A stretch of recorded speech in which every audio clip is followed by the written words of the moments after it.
Hare Krishna. So ನಾವು 17ನೇ ಅಧ್ಯಾಯದಲ್ಲಿದ್ದೇವೆ. ಈ ಮೊದಲನೇ ಸ್ಕಂದದಲ್ಲಿ ಈ ಅಧ್ಯಾಯದಲ್ಲಿ ಕಲಿಪುರುಷನಿಗೆ ಪರೀಕ್ಷಿತ್ ಮಹಾರಾಜ ದಂಡನೆ ಮತ್ತು ಬಹುಮಾನ ಎರಡನ್ನೂ ಕೊಡ್ತಾನೆ. ಈಗಿನವರೆಗಿನ ಶ್ಲೋಕಗಳಲ್ಲಿ ನಾವು ಕೇಳಿದಂತೆ ಪರೀಕ್ಷಿತ್ ಮಹಾರಾಜ ಪ್ರಶ್ನೆ ಮಾಡ್ತಾನೆ ಆ ಧರ್ಮದೇವತೆಗೆ. ಧರ್ಮದೇವತೆ ಎತ್ತಿನ ರೂಪದಲ್ಲಿ ಇರುತ್ತೆ. ಆ ಕಲಿಪುರುಷನ ಚಾಟಿ ಏಟಿಂದ ಬಹಳ ತತ್ತರಗೊಂಡಿರುತ್ತೆ, ಒಂದೇ ಕಾಲಲ್ಲಿ ನಿಂತಿರುತ್ತೆ. ಆಗ ಪರೀಕ್ಷಿತ್ ಮಹಾರಾಜ ಕೇಳ್ತಾನೆ, ನಿಮ್ಮ ಈ ದುಸ್ಥಿತಿಗೆ ಏನು ಕಾರಣ, ಯಾರು ಕಾರಣ ಅಂತ. ಆಗ ಅನೇಕ ಶ್ಲೋಕಗಳಲ್ಲಿ ಆ ಧರ್ಮದೇವತೆ ಹೇಳ್ತಾನೆ ಏನಂದರೆ, ಕೆಲವರು ಭೌತಿಕ ಪ್ರಕೃತಿ ಕಾರಣ ನಮ್ಮ ದುಸ್ಥಿತಿಗೆ ಅಂತ ಹೇಳ್ತಾರೆ, ಕೆಲವರು ನಮ್ಮ ಕರ್ಮವೇ ಕಾರಣ ಅಂತ ಹೇಳ್ತಾರೆ, ಕೆಲವರು ದೈವ ಕಾರಣ ಅಂತ ಹೇಳ್ತಾರೆ. ಹೀಗೆ ಅನೇಕ ರೀತಿಯಾಗಿ ಕಾರಣಗಳನ್ನು ಕೊಡ್ತಾರೆ. ನಾನು ಏನಂತ ಹೇಳಲಿ, ನನ್ನ ದುಸ್ಥಿತಿಗೆ ಯಾರು ಕಾರಣ ಅಂತ ನಾನು ಏನಂತ ಹೇಳಲಿ? ಆ ರೀತಿಯಾಗಿ ಹೇಳಿದಾಗ ಆ ಪರೀಕ್ಷಿತ್ ಮಹಾರಾಜನಿಗೆ ಗೊತ್ತಾಗುತ್ತೆ, ಈ ಎತ್ತು ಸಾಮಾನ್ಯವಾದ ಜೀವಿ ಅಲ್ಲ, ಇದು ಸಾಕ್ಷಾತ್ ಧರ್ಮದೇವತೆಯೇ ಆಗಿದೆ ಅಂತ ಪರೀಕ್ಷಿತ್ ಮಹಾರಾಜನಿಗೆ ಗೊತ್ತಾಗುತ್ತೆ. ಅದಾದಮೇಲೆ ಪರೀಕ್ಷಿತ್ ಮಹಾರಾಜ ಆ ಭೂದೇವಿ, ಆಕಳಿನ ರೂಪದಲ್ಲಿದ್ದ ಭೂದೇವಿ ಮತ್ತು ಧರ್ಮದೇವತೆ, ಎತ್ತಿನ ರೂಪದಲ್ಲಿದ್ದ ಧರ್ಮದೇವತೆ ಇಬ್ಬರಿಗೂ ಸಾಂತ್ವನದ ಮಾತುಗಳನ್ನು ಹೇಳ್ತಾನೆ. ಅದು ನಾವು ನೋಡಿದ್ದೇವೆ, ಒಂದು 4-5 ಶ್ಲೋಕಗಳಲ್ಲಿ ಬರುತ್ತೆ. ಅದು ಸಾಂತ್ವನದ ಮಾತು. ಯಾರಾದರೂ ತೊಂದರೆಯಲ್ಲಿದ್ದಾಗ ನಮ್ಮ ಕೈಯಲ್ಲಿ ತಕ್ಷಣ ಅವರಿಗೆ ಅವರ ಕಷ್ಟದ ನಿವಾರಣೆ ಮಾಡೋಕ್ಕೆ ಸಾಧ್ಯ ಆಗದೇ ಇದ್ದರೂ ಕೂಡ ಒಂದು 4-2 ಒಳ್ಳೆಯ ಮಾತುಗಳನ್ನು ಹೇಳಿದ್ರೆ ಅವರಿಗೆ ಒಂದು ರೀತಿಯಾಗಿ ಸಮಾಧಾನ ಉಂಟಾಗುತ್ತೆ ಅಲ್ವಾ? ಸಾಂತ್ವನದ ಮಾತು ಇದು ಅಂತ ಬಹಳ ಮುಖ್ಯವಾದದ್ದು. ಇದ್ರ ಬಗ್ಗೆ ಮತ್ತೆ ಮಾತಾಡೋಣ. ಅದಾದಮೇಲೆ ಏನು ಮಾಡಿದ ಪರೀಕ್ಷಿತ್ ಮಹಾರಾಜ ಅನ್ನುವುದ್ರ ಬಗ್ಗೆ ಈ ಶ್ಲೋಕ, ಇಂದಿನ ಶ್ಲೋಕ. ಇತಿ ಧರ್ಮಂ ಮಹೀಂ ಚೈವ ಸಾಂತಯಿತ್ವಾ ಮಹಾರಥಃ. ಪರೀಕ್ಷಿತ್ ಮಹಾರಾಜ ಎಂತಹ ಯೋಧ, ಎಂತಹ ರಾಜನಾಗಿದ್ದ ಅವನು, ಮಹಾರಥನಾಗಿದ್ದ. ಮಹಾರಥ. ಈಗ ನಮ್ಮ ಆರ್ಮಿಯಲ್ಲಿ ಅನೇಕ ರೀತಿಯ ಯೋಧರಿರ್ತಾರೆ, ಅವರಿಗೆ ಅನೇಕ ದರ್ಜೆಗಳಿರುತ್ತೆ. ಜನರಲ್ ಮತ್ತು ಮೇಜರ್ ಜನರಲ್, ಕರ್ನಲ್, ಹೀಗೆ ಅನೇಕ ದರ್ಜೆಗಳಿರುತ್ತಲ್ವಾ? ಆ ರೀತಿಯಾಗಿ ನಮ್ಮ ಮಹಾಭಾರತದಲ್ಲೂ ಕೂಡ ಅನೇಕ ರೀತಿಯ ದರ್ಜೆಗಳ ಯೋಧರು ಇದ್ದರು ಅಂತ ಒಂದು ವಿವರಣೆ ಬರುತ್ತೆ ಮಹಾಭಾರತದಲ್ಲಿ. 3 ರೀತಿಯಾಗಿ ಇದ್ದಾರೆ ಈ ಯೋಧರು. ಮೊದಲನೆಯದಾಗಿ ರಥಿಗಳು ಅಂತ. ರಥಿಗಳು ಯಾರು ಅಂದರೆ, ಒಬ್ಬ ಯೋಧ ಒಂದೇ ಸಮಯದಲ್ಲಿ 5,000 ಯೋಧರ ಜೊತೆ ಅವರಿಗೆ ಯುದ್ಧ ಮಾಡುವ ಸಾಮರ್ಥ್ಯವಿದ್ದರೆ ಅವರನ್ನು ರಥಿಗಳು ಅಂತ ಕರೀತಾರೆ. ಒಮ್ಮೆಲೆ 5,000 ಯೋಧರ ವಿರುದ್ಧ ಅವರಿಗೆ ಯುದ್ಧ ಮಾಡುವ ಸಾಮರ್ಥ್ಯ, ಶಕ್ತಿ ಇದ್ದರೆ ಅವರು ರಥಿಗಳು ಅಂತ. ಮತ್ತು ಅವರಿಗಿಂತ ಹೆಚ್ಚು ಬಲಶಾಲಿಗಳು ಯಾರು ಅಂದರೆ ಅತಿರಥರು ಅಂತ. ಅತಿರಥರು ಯಾರು ಅಂದರೆ, ಯಾವ ಯೋಧ ಒಂದೇ ಸಾರಿ 12 ರಥಿಗಳ ವಿರುದ್ಧ ಹೋರಾಡುವ ಸಾಮರ್ಥ್ಯವನ್ನು ಹೊಂದಿರ್ತಾನೋ, ಅಂದರೆ 60,000 ಯೋಧರ ವಿರುದ್ಧ ಹೋರಾಡುವ ಸಾಮರ್ಥ್ಯ ಉಳ್ಳವನು, ಅವನು ಅತಿರಥ ಅಂತ, ಅತಿರಥಿ ಅಥವಾ ಅತಿರಥ ಅಂತ ಕರೀತಾರೆ. ಆ ಅತಿರಥಿಗಳಿಗಿಂತ ಹೆಚ್ಚು ಸಾಮರ್ಥ್ಯಶಾಲಿಗಳಾಗಿರುವವರು ಮಹಾರಥಿಗಳು. ಮಹಾರಥಿಗಳು ಯಾರು ಅಂದರೆ, ಒಮ್ಮೆಲೆ ಯಾವ ಯೋಧ 12 ಅತಿರಥಿಗಳ ಜೊತೆ ಹೋರಾಡುವ ಸಾಮರ್ಥ್ಯವನ್ನು ಹೊಂದಿರ್ತಾನೋ ಅವನು ಮಹಾರಥಿ ಅಂತ. ಅಂದರೆ 7,20,000 ಯೋಧರ ಜೊತೆ ಒಮ್ಮೆಲೆ ಯುದ್ಧ ಮಾಡುವ ಸಾಮರ್ಥ್ಯವನ್ನು ಹೊಂದಿರುವವರು ಯುದ್ಧ ಭೂಮಿಯಲ್ಲಿ, ಅವರು ಮಹಾರಥಿಗಳು. ಸೊ ಈ ಪರೀಕ್ಷಿತ್ ಮಹಾರಾಜ ಯಾವ ದರ್ಜೆಗೆ ಸೇರಿದ ಯೋಧನಾಗಿದ್ದ? ಮಹಾರಥಿ. ಒಮ್ಮೆಲೆ 7,20,000 ಯೋಧರು ಒಮ್ಮೆಲೆ ಮುಗಿಬಿದ್ದರೂ ಕೂಡ ಅವರನ್ನು ಸೋಲಿಸಿ, ಅವರ ಜೊತೆ ಸದೆ ಬಡೆದು, ಅವರ ಜೊತೆ ಹೋರಾಡಿ ಸದೆ ಬಡೆಯುವ ಸಾಮರ್ಥ್ಯ ಇದ್ದ ಅಷ್ಟು ಸಾಮರ್ಥ್ಯಶಾಲಿ ಕ್ಷತ್ರಿಯ ರಾಜ ಮಹಾರಥ ಪರೀಕ್ಷಿತ್ ಮಹಾರಾಜ. ಸೊ ಇತಿ ಧರ್ಮಂ ಮಹಿಂ ಚೈವ ಸಾಂತಯಿತ್ವ ಮಹಾರಥಃ. ಅಂತಹ ಮಹಾರಥಿ ಅವನ ಮುಂದೆ ಒಂದು ದೌರ್ಜನ್ಯ ನಡೀತಾ ಇದೆ. ಕಲಿಪುರುಷ ಕ್ಷತ್ರಿಯ ವೇಷವನ್ನು ಧರಿಸಿ ಆಕಳಿಗೂ ಮತ್ತು ಆ ಎತ್ತಿಗೂ ಕಷ್ಟವನ್ನು ಕೊಡ್ತಾ ಇದ್ದಾನೆ. ಅದನ್ನು ನೋಡಿ ಸುಮ್ಮನೆ ಇರೋಕ್ಕೆ ಸಾಧ್ಯನಾ ಅಂತಹ ಮಹಾರಥಿಗೆ? ಇಲ್ಲ. ಅದಕ್ಕೋಸ್ಕರ ಅವನು ಮೊದಲು ಸಾಂತ್ವನದ ಮಾತುಗಳನ್ನು ಅವರಿಗೆ ಹೇಳಿ ಮತ್ತೆ ಏನು ಮಾಡ್ತಾನೆ, ನಿಶಾತಮಾದದೇ ಖಡ್ಗಂ, ಹರಿತವಾದ ತನ್ನ ಖಡ್ಗವನ್ನು ಎತ್ತುತ್ತಾನೆ ಪರೀಕ್ಷಿತ್ ಮಹಾರಾಜ. ಖಡ್ಗ ಅನ್ನೋದು ಒಂದು ರಾಜನಿಗೆ ಆಭರಣ ಅಲ್ಲ, ಆಭರಣಕ್ಕಾಗಿ ಅಲ್ಲ ಇಟ್ಕೊಳ್ಳೋದು. ಅದು ಕೆಲಸಕ್ಕೆ ಬರುವಾಗ ಅದನ್ನು ಕೆಲಸಕ್ಕೆ ತೊಡಗಿಸಬೇಕು, ಅದು ನಿಜವಾದ ರಾಜನ ಅರ್ಹತೆ. ಅವನೇನು ಮಾಡ್ತಾನೆ, ನಿಶಾತಮಾದದೇ ಖಡ್ಗಂ ಕಲಯೇ ಅಧರ್ಮ ಹೇತವೇ. ಏನಕ್ಕೆ ಆ ಪರೀಕ್ಷಿತ್ ಮಹಾರಾಜ ಆ ಕಲಿಪುರುಷನ ವಿರುದ್ಧ ಖಡ್ಗವನ್ನು ಎತ್ತುತ್ತಾನೆ? ಯಾಕೆ ಅಂದರೆ ಅವನು ಅಧರ್ಮದ ಮೂಲನಾಗಿದ್ದ, ಅಧರ್ಮದ ಕಾರ್ಯಗಳಲ್ಲಿ ತೊಡಗಿದ್ದ, ಅಧರ್ಮದ ಕೆಲಸವನ್ನು ಮಾಡ್ತಾ ಇದ್ದ, ಅವನ ಕಣ್ಮುಂದೆನೇ ಮಾಡ್ತಾ ಇದ್ದ. ಅದಕ್ಕೋಸ್ಕರ ಆ ರಾಜ ಆ ಅಧರ್ಮವನ್ನು ತಡೆಯಲು ತನ್ನ ಹರಿತವಾದ ಖಡ್ಗವನ್ನು ಎತ್ತಿ ಆ ಕಲಿಪುರುಷನನ್ನು ಕೊಲ್ಲಲು, ವಧಿಸಲು ಮುಂದಾಗ್ತಾನೆ ಅನ್ನೋದು ಈ ಇಂದಿನ ಶ್ಲೋಕದ ಅರ್ಥ. ಸೊ ನಮಗೆ ಇದರಲ್ಲಿ ಏನು ಅರ್ಥ ಮಾಡ್ಕೋಬೇಕು ಅಂದರೆ, ಒಂದು ಗಾದೆ ಇದೆ ಕನ್ನಡದಲ್ಲಿ, ಬುದ್ಧಿವಂತನಿಗೆ ಮಾತಿನ ಪೆಟ್ಟು, ದಡ್ಡನಿಗೆ ದೊಣ್ಣೆ ಪೆಟ್ಟು ಅಂತ ಅಲ್ವಾ. ಯಾರಿಗೆ ಯಾವ ರೀತಿಯಾಗಿ ಬುದ್ಧಿಯನ್ನು ಕಲಿಸಬೇಕು ಅನ್ನೋದು ಒಬ್ಬ ರಾಜನಿಗೆ ಗೊತ್ತಿರಬೇಕಾದ ವಿಷಯ. ಕೆಲವರಿಗೆ ಒಳ್ಳೆ ಮಾತುಗಳಿಂದ ಹೇಳಿ ಅವರಿಗೆ ಅರ್ಥ ಮಾಡಿಸ್ಬೇಕು. ಕೆಲವರು ಮಾತುಗಳಲ್ಲಿ ಬಗ್ಗುವವರಲ್ಲ ಅಲ್ಲ, ಅವರಿಗೆ ಏನು ಮಾಡಬೇಕು, ದೊಣ್ಣೆ ಪೆಟ್ಟನ್ನು ಕೊಡಲೇಬೇಕು. ಅವನು ಕಡೆಗೆ ಆ ರಾಜನ ಸ್ವಂತದವನಾಗಿದ್ದರೂ ಕೂಡ ಅವನು ಅಧರ್ಮವನ್ನು ಮಾಡ್ತಾ ಇದ್ದರೆ ಆ ರಾಜ ನಿಷ್ಪಕ್ಷಪಾತದಿಂದ ಆ ಕೆಟ್ಟ ಕೆಲಸವನ್ನು ಮಾಡ್ತಾ ಇರುವವ ಅವನನ್ನು ದಂಡನೆ ಮಾಡಲೇಬೇಕು. ಇದು ಬಹಳ ಮುಖ್ಯ. ಆ ದಂಡದಿಂದಲೇ ಅನೇಕ ಜನರು ಕೆಟ್ಟ ಮಾರ್ಗಗಳಲ್ಲಿ ಹೋಗುವುದು ತಡೆಯೋಕ್ಕೆ ಸಾಧ್ಯ. ದಂಡನೆಯೇ ಇಲ್ಲದೆ ಇದ್ದರೆ ಯಾರಾದರೂ ಏನಾದರೂ ಮಾಡಬಹುದು. ಆ ರೀತಿಯ ಪರಿಸ್ಥಿತಿ ಈಗ ಇಂದಿನ ಯುಗದಲ್ಲಿ, ಇಂದಿನ ದಿವಸದಲ್ಲಿ ನಿರ್ಮಾಣ ಆಗಿದೆ. ಯಾಕೆ ಅಂದರೆ ನಮ್ಮನ್ನು ಆಳುವ ನಾಯಕರಿಗೆ ಗೊತ್ತಿಲ್ಲ ಯಾವುದು ಧರ್ಮ ಯಾವುದು ಅಧರ್ಮ ಅಂತ. ಅವರೇ ಯಾವಾಗಲೂ ಸದಾಕಾಲ ಅಧರ್ಮದ ಚಟುವಟಿಕೆಗಳಲ್ಲೇ ನಿರತರಾಗಿರ್ತಾರೆ. ಸೊ ಅಂಥವರು ರಾಜರ ಸ್ಥಾನದಲ್ಲಿ ಕುಳಿತಿದ್ರೆ, ಅವರ ಕಣ್ಮುಂದೆ ಅಧರ್ಮ ನಡೀತಾ ಇದ್ದರೆ ಅವರೇನು ಮಾಡ್ತಾರೆ? ಏನಾದರೂ ಅವ್ರ ವಿರುದ್ಧ ಅವರು ಕ್ರಮವನ್ನು ಕೈಗೊಳ್ತಾರಾ? ಇಲ್ಲ. ಯಾಕೆಂದರೆ ನಮ್ಮವನೇ ಇವನು ಕೂಡ, ನಮ್ಮ ಪಾರ್ಟಿಗೆ ಸೇರಿಸ್ಕೊಂಡ್ಬಿಡೋಣ ಅಂತ ಅವರಿಗೆ ಅನಿಸುತ್ತೆ. ಸೊ ಇದು ಅಧರ್ಮದ ಪರಾಕಾಷ್ಠೆ ಇಂದಿನ ನಮ್ಮ ಯುಗದಲ್ಲಿ ನಡೀತಾ ಇರುವ ವಿಷಯ. ರಾಜರೇ ದರೋಡೆಕೋರರು. ಕಲಿಯುಗದಲ್ಲಿ ಭಾಗವತದ 12ನೇ ಸ್ಕಂದವನ್ನು ನೀವು ಓದಿದ್ರೆ ಅದರಲ್ಲಿ ಒಂದು ಅಧ್ಯಾಯ ಬರುತ್ತೆ, ಕಲಿಯುಗದ ಗುಣಲಕ್ಷಣಗಳು ಅಂತ ಒಂದು ಅಧ್ಯಾಯ ಬರುತ್ತೆ. ಕಲಿಯುಗದಲ್ಲಿ ಹೇಗಿರುತ್ತೆ ಜೀವನ, ಕಲಿಯುಗದಲ್ಲಿ ಜನ ಹೇಗಿರ್ತಾರೆ, ರಾಜರು ಹೇಗಿರ್ತಾರೆ, ಪರಿಸ್ಥಿತಿಗಳು ಹೇಗಿರ್ತವೆ, ಇವೆಲ್ಲ ವಿವರಿಸಿದ್ದಾರೆ. ಅದರಲ್ಲಿ ಹೇಳಿದ್ದಾರೆ ಏನಂದರೆ, ಕಲಿಯುಗದಲ್ಲಿ ಆಡಳಿತದಲ್ಲಿ ಕುಳಿತಿರುವವರೇ ದೊಡ್ಡ ಕಳ್ಳರು, ಕದೀಮರು ಅಂತ. ಅದನ್ನು ನೀವು ನೋಡ್ತಾ ಇದ್ದೀವಿ ಇವಾಗ. ಪ್ರತಿ ದಿವಸ ನೀವು ನ್ಯೂಸನ್ನು ನೋಡಿದ್ರೆ, ನ್ಯೂಸ್ ಚಾನಲಲ್ಲಿ ಓಪನ್ ಮಾಡಿದ್ರೆ ಅದೇ ನಿಮಗೆ ಗೊತ್ತಾಗೋದು. ಯಾರು ಉನ್ನತ ಸ್ಥಿತಿಯಲ್ಲಿ ಇರ್ತಾರೋ, ಯಾರು ಎಲ್ಲರಿಗೂ ನ್ಯಾಯವನ್ನು ಹೇಳುವ ಪರಿಸ್ಥಿತಿಯಲ್ಲಿ ಇರ್ತಾರೋ ಅವರೇ ಅಧರ್ಮದಲ್ಲಿ ತೊಡಗಿರ್ತಾರೆ. ಇದು ಕಲಿಯುಗದ ಗುಣಲಕ್ಷಣ.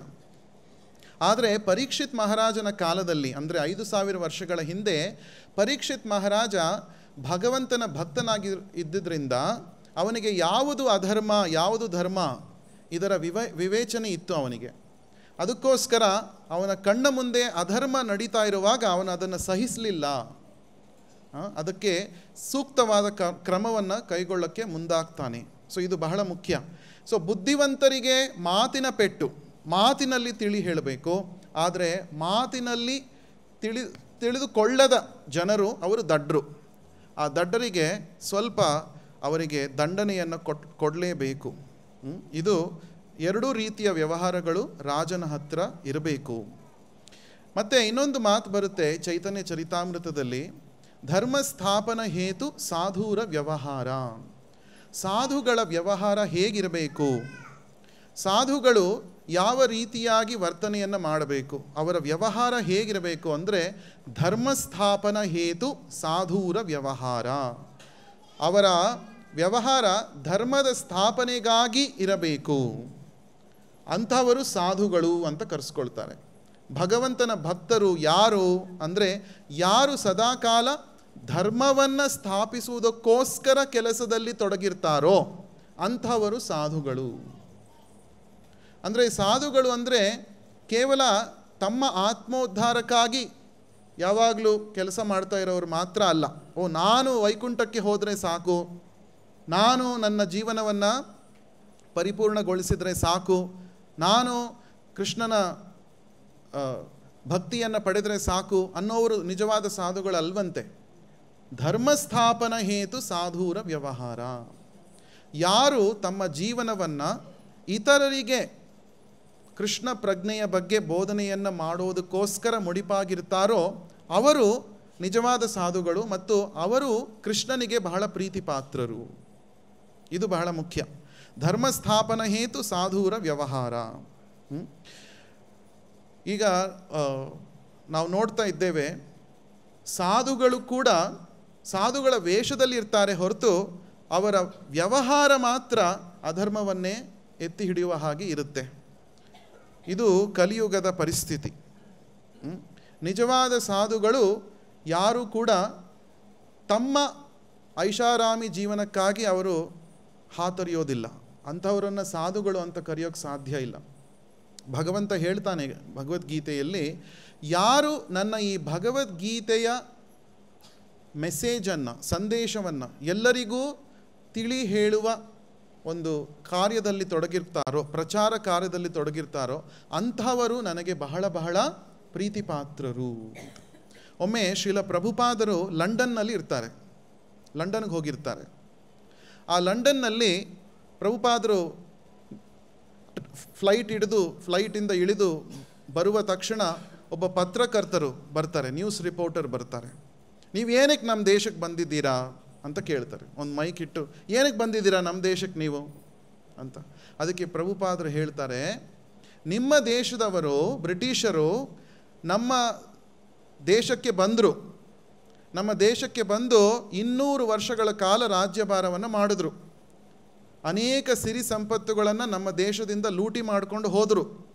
ಆದರೆ ಬಹಳ ಮುಖ್ಯವಾದ ಒಂದು ಸಂಪತ್ತನ್ನು ಮರೆತುಬಿಟ್ರು, ಅವರು ತಗೊಂಡು ಹೋಗಿಲ್ಲ. ಆ ಭಗವದ್ಗೀತೆಯ ಸಂದೇಶ, ಅದನ್ನು ಕೊಡೋಕ್ಕೆ ನಾನು ಬಂದಿದ್ದೀನಿ. ಎಷ್ಟೊಂದು ರೀತಿಯ ಸಿರಿ ಸಂಪತ್ತುಗಳನ್ನು ಲೂಟಿ ಮಾಡ್ಕೊಂಡು ಹೋದರು, ನಮ್ಮ ದೇಶದಿಂದ ತಗೊಂಡು ಹೋಗಿ ನಿಮ್ಮ ಕಾರ್ಖಾನೆಗಳಲ್ಲಿ ಅದನ್ನು ಉಪಯೋಗಿಸ್ಕೊಂಡ್ರು. ಮತ್ತೆ ಆ ಕಾರ್ಖಾನೆಗಳಲ್ಲಿ ತಯಾರಾದ ವಸ್ತುಗಳನ್ನು ತಂದು ನಮ್ಮ ದೇಶಕ್ಕೆ ಮಾರಿದ್ರು. ಎಷ್ಟೊಂದು ದುಡ್ಡು ಮಾಡಿದ್ರಿ ನೀವು. ಆದರೆ ಒಂದು ಸಂಪತ್ತನ್ನು ಬಿಟ್ಬಿಟ್ರಿ ನೀವು, ಕೃಷ್ಣ ಭಕ್ತಿಯನ್ನು ಬಿಟ್ರಿ. ಅದನ್ನು ಕೊಡೋದಕ್ಕೋಸ್ಕರ ನಾನು ಬಂದಿರೋದು ಅಂತ ಪ್ರಭುಪಾದರು ಹೇಳ್ತಾರೆ. ನೋಡಿ, ಪ್ರಭುಪಾದರು ತಮ್ಮ ಜೀವನವನ್ನು ಕೃಷ್ಣನ ಸಂದೇಶವನ್ನು ಪ್ರತಿಯೊಬ್ಬರಿಗೂ ತಿಳಿಸಿ ಹೇಳುವುದಕ್ಕೋಸ್ಕರ ಅವರು ತಮ್ಮ ಜೀವನವನ್ನು ಮುಡಿಪಾಗಿಟ್ಟರು. ಅವರು ನಿಜವಾದ ಸಾಧುಗಳು ಅಂತ. ಯಾರು ಕೃಷ್ಣನ ಸಂದೇಶವನ್ನು ಪ್ರತಿಯೊಬ್ಬರಿಗೂ ತಲುಪಿಸಲು ಹಾತೊರೆಯುತ್ತಾ ಇರ್ತಾರೋ ಅವರು ನಿಜವಾದ ಸಾಧುಗಳು, ಅವರು ನಿಜವಾದ ಭಕ್ತರು. ಕೇವಲ ಭಕ್ತರ ವೇಷವನ್ನು ಧರಿಸಿದರೆ ಭಕ್ತರಾಗೋದಿಲ್ಲ. ಅದು ಮುಖ್ಯವಾದ ವಿಷಯ, ನಾವು ತಿಳ್ಕೋಬೇಕು. ಇನ್ನೊಂದು ಇಲ್ಲಿ ಪ್ರಭುಪಾದರು ಹೇಳ್ತಾರೆ, ಕಲಿಪುರುಷ ಅಂದರೆ ಯಾರು ಅಂತ. ಯಾರು ಧರ್ಮಗ್ರಂಥಗಳು ನಿಷೇಧಿಸಿರುವ ಎಲ್ಲ ಬಗೆಯ ಪಾಪಕೃತ್ಯಗಳನ್ನು ತಪ್ಪದೇ ಮಾಡುವವರೋ ಅವರು ಕಲಿಪುರುಷರು ಅಂತ. ತಪ್ಪದೇ ಮಾಡ್ತಾರಂತೆ ಅವರು. ಈಗ ನಾವು ಭಕ್ತರಲ್ಲಿ ಹೇಳ್ತಿರಲ್ಲ, ತಪ್ಪದೇ ನೀವು ಹರೇ ಕೃಷ್ಣ ಮಂತ್ರ ಪ್ರತಿ ದಿವಸ ಜಪ ಮಾಡಬೇಕು, ತಪ್ಪದೇ ಮಾಡಬೇಕು ಅಂತ. ಅಂದರೆ ಕೆಲವರು ತಪ್ಪದೇ ನಾನು ಪಾಪಕೃತ್ಯಗಳನ್ನು ಮಾಡಲೇಬೇಕು ಪ್ರತಿ ದಿವಸ ಅಂತ ಅವ್ರ ಮನಸ್ಸಿನಲ್ಲಿ ನಿರ್ಧಾರ ಮಾಡ್ಕೊಂಡ್ಬಿಟ್ಟಿರ್ತಾರೆ. ಅವರಂಥವರೆಲ್ಲ ಕಲಿಪುರುಷರ ಪ್ರತಿನಿಧಿಗಳು. ತಪ್ಪದೇ ಮಾಡಲೇಬೇಕು. ಎಲ್ಲ 4 ನಿಷಿದ್ಧ ಚಟುವಟಿಕೆಗಳನ್ನು ತಪ್ಪದೇ ಮಾಡಲೇಬೇಕು. ಮತ್ತು ಇಂಥವರಿಗೆ ಪ್ರೋತ್ಸಾಹ ನೀಡೋಕ್ಕೋಸ್ಕರ ಅನೇಕ ಕಲಿ ಚೇಲಾಗಳು ಇದ್ದಾರೆ. ಅವರು ದೊಡ್ಡ ದೊಡ್ಡ ಲೀಡರ್ಸ್ ಆಗಿ ಬಹಳ ಚೆನ್ನಾಗಿ ಮಾತಾಡುವವರ ಹಾಗೆ ಇರ್ತಾರೆ. ಸೋಷಿಯಲ್ ಮೀಡಿಯಾದಲ್ಲೆಲ್ಲ ಅವ್ರದ್ದೇ ಹವಾ ನಡೀತಾ ಇರುತ್ತೆ. ಅಂಥವರು ಮಾತಾಡಿದ್ರೆ ಎಷ್ಟೊಂದು ಜನ ಕೇಳ್ತಾರೆ, ಲೈಕ್ ಮಾಡ್ತಾರೆ ಅಲ್ವಾ, ಅವರ ಚಾನಲ್ಗೆ ಸಬ್ಸ್ಕ್ರೈಬ್ ಆಗ್ತಾರೆ. ಹೇಗೆ ಚೆನ್ನಾಗಿ ಮಾಂಸಾಹಾರವನ್ನು ತಯಾರಿಸಿ ಊಟ ಮಾಡಬೇಕು ಅನ್ನೋದ್ರ ಬಗ್ಗೆ ಚಾನಲ್ ಇದೆ. ಎಷ್ಟೊಂದು ಚಾನಲ್ಗಳು ಇದ್ದಾವೆ. ಅಂಥ ಚಾನಲ್ಗಳನ್ನು ಬಹಳ ಜನ ಮೆಚ್ಕೊಳ್ತಾರೆ. ಪ್ರತಿಯೊಂದು ವಿಡಿಯೋ ವೈರಲ್ ಆಗುತ್ತೆ. ಅದೇ ನಾವು ಕೃಷ್ಣ ಪ್ರಜ್ಞೆಯ ಬಗ್ಗೆ ಒಂದು ವಿಡಿಯೋನ ಮಾಡಿ ಸೋಷಿಯಲ್ ಮೀಡಿಯಾದಲ್ಲಿ ಹರಿಬಿಟ್ರೆ ಕೆಲವು ಭಕ್ತರು ನೋಡ್ತಾರಷ್ಟೆ. ಆದರೆ ಭಕ್ತರು ನೋಡ್ತಾರೆ, ಬೇರೊಬ್ಬರಿಗೆ ಅದನ್ನು ಶೇರ್ ಕೂಡ ಮಾಡೋಲ್ಲ. ಅಂದರೆ ನಾವು ಸಾಧುಗಳಲ್ಲ ಅಂತ ಅರ್ಥ. ಅಂದರೆ ನಮಗೆ ಅರ್ಥ ಆದರೆ ಸಾಕಪ್ಪ, ಬೇರೆಯವ್ರಿಗೆ ಏನಕ್ಕೆ ಅಂಥದ್ದೆಲ್ಲ ನಮ್ಗೆ ಬೇಡ ಅಂತ. ಅವ್ರು ಏನು ಅಂದ್ಕೊಳ್ತಾರೋ, ಇಂಥ ವಿಡಿಯೋ ಕಳಿಸಿದ್ರೆ ನಮ್ಮ ಕಲೀಗ್ಸ್ ಆಫೀಸಲ್ಲಿ ಏನು ಅಂದ್ಕೊಳ್ತಾರೋ, ನಮ್ಮ ಗೆಳೆಯರು ಏನು ಅಂದ್ಕೊಳ್ತಾರೋ ನಮ್ಮ ಬಗ್ಗೆ, ನಾನು ಗುಟ್ಟಾಗಿ ಭಕ್ತಿಯನ್ನು ಮಾಡ್ತಾ ಇದ್ದೀನಿ ಇವಾಗ, ಬೇರೆಯವ್ರಿಗೆ ಗೊತ್ತಾದರೆ ಅವ್ರು ನನ್ನ ಏನು ಅಂದ್ಕೊಳ್ತಾರೋ ಅನ್ನೋ ಭಯ ಇರುತ್ತೆ. ಆದರೆ ನಾವು ಆ ರೀತಿ ಮಾಡಬಾರ್ದು. ಸೋಷಿಯಲ್ ಮೀಡಿಯಾದಲ್ಲಿ ಅನೇಕ ಅಪಪ್ರಚಾರಗಳು, ಅಧರ್ಮದ ಚಟುವಟಿಕೆಗಳಿಗೆ ಪ್ರೋತ್ಸಾಹ ನೀಡುವಂತಹ ವಿಡಿಯೋಗಳು ವೈರಲ್ ಆಗ್ತಾ ಇದ್ದಾವೆ. ನಾವೇನು ಮಾಡಬೇಕು? ನಾವೆಲ್ಲ ಇಲ್ಲಿ ಕೂತಿದ್ದೀವಲ್ಲ, ನಾವೇನು ಮಾಡಬೇಕು? ನಮ್ಮ ದೇವಸ್ಥಾನದಿಂದ ಭಕ್ತರು ಅನೇಕ ವಿಡಿಯೋಗಳನ್ನು ಮಾಡ್ತಾ ಇದ್ದಾರೆ. ಕೃಷ್ಣ ಜನ್ಮಾಷ್ಟಮಿಯ ಪ್ರಯುಕ್ತ ಅಥವಾ ಬೇರೆ ಬೇರೆ ಮಾಡ್ತಾನೆ ಇರ್ತೇವಲ್ಲ, ಅದನ್ನು ನೋಡಿ ನಾವು ಇತರರಿಗೆ ಹಂಚ್ಕೊಳ್ಬೇಕು, ಶೇರ್ ಮಾಡಬೇಕು. ಇಲ್ಲಾಂದರೆ ಕೃಷ್ಣ ಪ್ರಜ್ಞೆ ಹರಡೋದು ಹೇಗೆ? ನಾವು ಮಾತ್ರ ಭಕ್ತರಾಗಿದ್ದರೆ ಸಾಕು ಅನ್ನೋದು ಅಲ್ಲ. ಸೊ ಅದಕ್ಕೋಸ್ಕರ ಇಲ್ಲಿ ಕಲಿ ಪುರುಷನ ಅಟ್ಟಹಾಸವನ್ನು ನಾವು ನಿಗ್ರಹ ಮಾಡಬೇಕು ಅಂದರೆ ನಾವು ಹೆಚ್ಚು ಹೆಚ್ಚು ಕೃಷ್ಣನ ಸಂದೇಶಗಳನ್ನು ನಾವು ಹರಡಬೇಕು. ನಾವೇನು ದೊಡ್ಡದು ಮಾಡಬೇಕಾಗಿಲ್ಲ, ಆಲ್ರೆಡಿ ಭಕ್ತರು ಮಾಡ್ತಾ ಇದ್ದಾರೆ. ಅಂತಹ ವಿಡಿಯೋನ ಶೇರ್ ಮಾಡಬೇಕಷ್ಟೆ, ಕಮೆಂಟ್ ಮಾಡಬೇಕು. ಹೆಚ್ಚು ಹೆಚ್ಚು ನಾವು ಶೇರ್ ಮಾಡಿ ಕಾಮೆಂಟ್ ಮಾಡಿದ್ರೆ ಏನಾಗುತ್ತೆ, ಅದು ಹೆಚ್ಚು ಹೆಚ್ಚು ಜನಗಳಿಗೆ ತಲುಪುತ್ತೆ. ಅದರಲ್ಲಿ ಸಾವಿರಾರು ಜನಗಳಲ್ಲಿ ಒಬ್ಬರಿಗಾದರೂ ಅದು ಪ್ರಯೋಜನಕ್ಕೆ ಬಂದು ಅವರು ತಮ್ಮ ಪಾಪ ಕಾರ್ಯಗಳನ್ನು ಬಿಟ್ಟರೆ, ಭಕ್ತರಾದರೆ ಅದು ಎಷ್ಟು ಒಳ್ಳೆಯ ವಿಷಯ ಅಲ್ವಾ? ಆಗ ಕೃಷ್ಣ ನಮಗೆ ಅನುಗ್ರಹ ಮಾಡ್ತಾನೆ. ನಾವು ಬೇರೆಯವರು ಭಕ್ತರಾಗಲು ಒಂದು ರೀತಿಯ ಪ್ರೋತ್ಸಾಹ ನೀಡ್ದಂಗೆ ಅಲ್ವಾ, ನಾವು ಕೂಡ ನಿಮಿತ್ತರಾಗಿರ್ತೇವೆ. ಆಗ ನಮಗೆ ಭಗವಂತನ ಪ್ರಭುಪಾದರ ಅನುಗ್ರಹ ಸಿಗುತ್ತೆ. ಸೊ ಹೀಗಾಗಿ ನಾವು ಪ್ರಚಾರ ಮಾಡೋಕ್ಕೆ ಮನೆಯನ್ನು ಬಿಟ್ಟು ಆಚೆನೇ ಹೋಗಬೇಕು ಅಂತ ಇಲ್ಲ. ಇವತ್ತು ಸೋಷಿಯಲ್ ಮೀಡಿಯಾದಿಂದ ನಾವು ಮನೆಯಲ್ಲೇ ಕುಳಿತುಕೊಂಡು ವಿಡಿಯೋಗಳನ್ನು ಶೇರ್ ಮಾಡಿ, ಕಾಮೆಂಟ್ ಮಾಡಿ, ಲೈಕ್ ಮಾಡೋದ್ರಿಂದ ಅನೇಕ ಜನರಿಗೆ ಭಗವಂತನ ಕೃಷ್ಣ ಪ್ರಜ್ಞೆಯ ಸಂದೇಶಗಳು ತಲುಪುವ ಹಾಗೆ ಆಗುತ್ತೆ. ಆಗ ಈ ಅಧರ್ಮದ ನಿಗ್ರಹ ಆಗೋಕ್ಕೆ ಸಾಧ್ಯ. ಭಗವಂತನ ಭಕ್ತಿ ಎಲ್ಲೆಡೆ ಹಬ್ಬಲು ಸಾಧ್ಯ ಆಗುತ್ತೆ. ಇನ್ನೊಂದು ಮುಖ್ಯವಾದ ವಿಷಯ ಇಲ್ಲಿ ಏನು ಹೇಳ್ತಾರೆ ಅಂದರೆ, ಪರೀಕ್ಷಿತ್ ಮಹಾರಾಜನಿಗೆ ಧರ್ಮ ಮತ್ತು ಅಧರ್ಮದ ವಿವೇಚನೆ ಇತ್ತು. ಹೇಗೆ ಬಂತು ಪರೀಕ್ಷಿತ್ ಮಹಾರಾಜನಿಗೆ ಧರ್ಮ ಯಾವುದು ಅಧರ್ಮ ಯಾವುದು ಅನ್ನುವುದರ ವಿವೇಚನೆ? ಅದು ಪರೀಕ್ಷಿತ್ ಮಹಾರಾಜನ ತಾತ ಯಾರು? ಅರ್ಜುನ, ಯುಧಿಷ್ಠಿರ ಮಹಾರಾಜ, ಇವರೆಲ್ಲ ಪಾಂಡವರು, ತಾತಂದಿರು. ಅವರು ಕೃಷ್ಣ ಪ್ರಜ್ಞೆಯನ್ನು ಅವರು ಹೊಂದಿರುವವರಾಗಿದ್ದರು. ಅವರು ಕೃಷ್ಣನ ಸೇವೆಯಲ್ಲಿ ತೊಡಗಿಕೊಂಡಿದ್ದರು. ಅದನ್ನು ನೋಡಿ ಪರೀಕ್ಷಿತ್ ಮಹಾರಾಜ ಚಿಕ್ಕಂದಿನಿಂದಲೇ ಕಲಿತಿದ್ದಾನೆ. ಇದು ಬಹಳ ಮುಖ್ಯ. ಬೆಳೆಯುವ ಸಿರಿ ಮೊಳಕೆಯಲ್ಲಿ ಅಂತ ಒಂದು ಗಾದೆ ಎಲ್ಲ ನಮ್ಗೆ ಚೆನ್ನಾಗಿ ಗೊತ್ತಿರುತ್ತಲ್ವ, ಬಹಳ ಚೆನ್ನಾಗಿ ಗೊತ್ತಿದೆ. ಏನು ಅಂದರೆ ಇದರ ಅರ್ಥ, ನಾವು ದೊಡ್ಡವರಾಗಿ ಏನು ಮಾಡ್ತೇವೋ ಅನ್ನುವುದರ ಒಂದು ಗ್ಲಿಮ್ಸ್, ಅನ್ನುವುದರ ಒಂದು ಏನು ಸೂಚನೆ ಚಿಕ್ಕವರಿಂದಲೇ ನಮಗೆ ಗೊತ್ತಾಗುತ್ತೆ. ಅಂದರೆ ಮನೆಯ ವಾತಾವರಣ ಹೇಗಿರುತ್ತೆ ಅನ್ನೋದರ ಮೇಲೆ ಆ ಮಕ್ಕಳ ಮನೋವಿಕಾಸ ಆಗುತ್ತೆ. ಭಾಗವತದಲ್ಲಿ ಹೇಳಿದ್ದಾರೆ, ಮೊದಲನೆಯ ಸ್ಕಂದದಲ್ಲೇ ಬರುತ್ತೆ ಈ ಮಾತು. ಏನು ಅಂದರೆ, ಪರೀಕ್ಷಿತ್ ಮಹಾರಾಜ ಪ್ರತಿ ದಿವಸ ಗೊಂಬೆಗಳಲ್ಲಿ ಆಟ ಆಡ್ತಾ ಇದ್ದ. ಚಿಕ್ಕವನಾಗಿದ್ದಾಗ ಮಕ್ಕಳೆಲ್ಲ ಗೊಂಬೆ ಆಟ ಆಡ್ತಾರಲ್ಲ, ಬೊಂಬೆ ಆಟ. ಆ ಗೊಂಬೆ ಎಂತಹ ಗೊಂಬೆಗಳ ಜೊತೆ ಆಟ ಆಡ್ತಾ ಇದ್ದ ಪರೀಕ್ಷಿತ್ ಮಹಾರಾಜ ಅಂದರೆ ಕೃಷ್ಣನ ಗೊಂಬೆಗಳ ಜೊತೆ ಆಟ ಆಡ್ತಾ ಇದ್ದಂತೆ. ಯಾಕೆ ಅಂದರೆ ಮನೆಯಲ್ಲಿ ಹಿರಿಯರೆಲ್ಲ ಕೃಷ್ಣನ ವಿಗ್ರಹವನ್ನು ಪೂಜೆ ಮಾಡ್ತಾ ಇದ್ರು. ಯುಧಿಷ್ಠಿರ್ ಮಹಾರಾಜ, ಅರ್ಜುನ, ಭೀಮ ಎಲ್ಲ ಅದನ್ನು ನೋಡಿ ನಾನೂ ಪೂಜೆ ಮಾಡಬೇಕು ಅನ್ನುವ ಬುದ್ಧಿ ಬಂತು ಆ ಮಗುಗೆ. ಆ ಮಗು ನನಗೂ ಕೃಷ್ಣನ ಬೊಂಬೆ ಬೇಕು ಅಂತ ಹಠ ಹಿಡಿದು ಆ ಕೃಷ್ಣನ ಬೊಂಬೆಯ ಜೊತೆ ಆಟ ಆಡ್ತಾ ಇತ್ತಂತೆ ಪರೀಕ್ಷಿತ್ ಮಹಾರಾಜ. ಅದಕ್ಕೋಸ್ಕರನೇ ನಾವು ದೊಡ್ಡವರು ಯಾವ ಕೆಲಸಗಳಲ್ಲಿ ನಾವು ಮನೆಯಲ್ಲಿ ಮಾಡ್ತಾ ಇರ್ತೀವಲ್ಲ ಅದರ ಪ್ರಭಾವ ಮಕ್ಕಳ ಮೇಲೆ ಬೀರುತ್ತೆ. ನಾವು ಎಂತಹ ಮಾತುಗಳನ್ನು ಹಾಡ್ತಾ ಇರ್ತೇವೆ ಅದು ಮಕ್ಕಳು ನೋಡ್ತಾ ಇರ್ತವೆ. ಮಕ್ಕಳು CCTV ಕ್ಯಾಮ್ರಾ ಥರ. ನಾವು ಏನು ಮಾಡಿದ್ರೂ ಅವರು ಕ್ಯಾಪ್ಚರ್ ಮಾಡ್ಕೊಳ್ತಾರೆ ಅಲ್ವಾ? ಅದನ್ನೇ ಮತ್ತೆ ಅನುಕರಣೆ ಮಾಡ್ತಾರೆ. ನಮ್ಮ ತಾಯಿ ಈ ರೀತಿ ಹೇಳಿದ್ರು, ನಾವು ಈ ರೀತಿಯೇ ಹೇಳಬೇಕು. ನಮ್ಮ ತಂದೆ ಈ ರೀತಿ ಮಾಡಿದ್ರು, ನಾವು ಈ ರೀತಿಯೇ ಮಾಡಬೇಕು. ಅದಕ್ಕೋಸ್ಕರ ಪ್ರಭುಪಾದರು ಹೇಳ್ತಾರೆ, ಕೃಷ್ಣ ಪ್ರಜ್ಞೆಯಲ್ಲಿ ಇರುವ ತಂದೆ ತಾಯಂದಿರ ಜವಾಬ್ದಾರಿ ಏನು ಅಂದರೆ ತಮ್ಮ ಮಕ್ಕಳನ್ನು ಕೃಷ್ಣ ಭಕ್ತಿಯ ಹಾದಿಯಲ್ಲಿ ತರಬೇಕು. ಇದು ಅವರ ಜವಾಬ್ದಾರಿ. ಕೆಲವರು ಅಂದ್ಕೊಳ್ತಾರೆ, ನಾನು ಒಳ್ಳೆಯ ಸ್ಕೂಲಲ್ಲಿ ಹಾಕಿದರೆ ಸಾಕು, ನನ್ನ ಜವಾಬ್ದಾರಿ ಮುಗೀತು.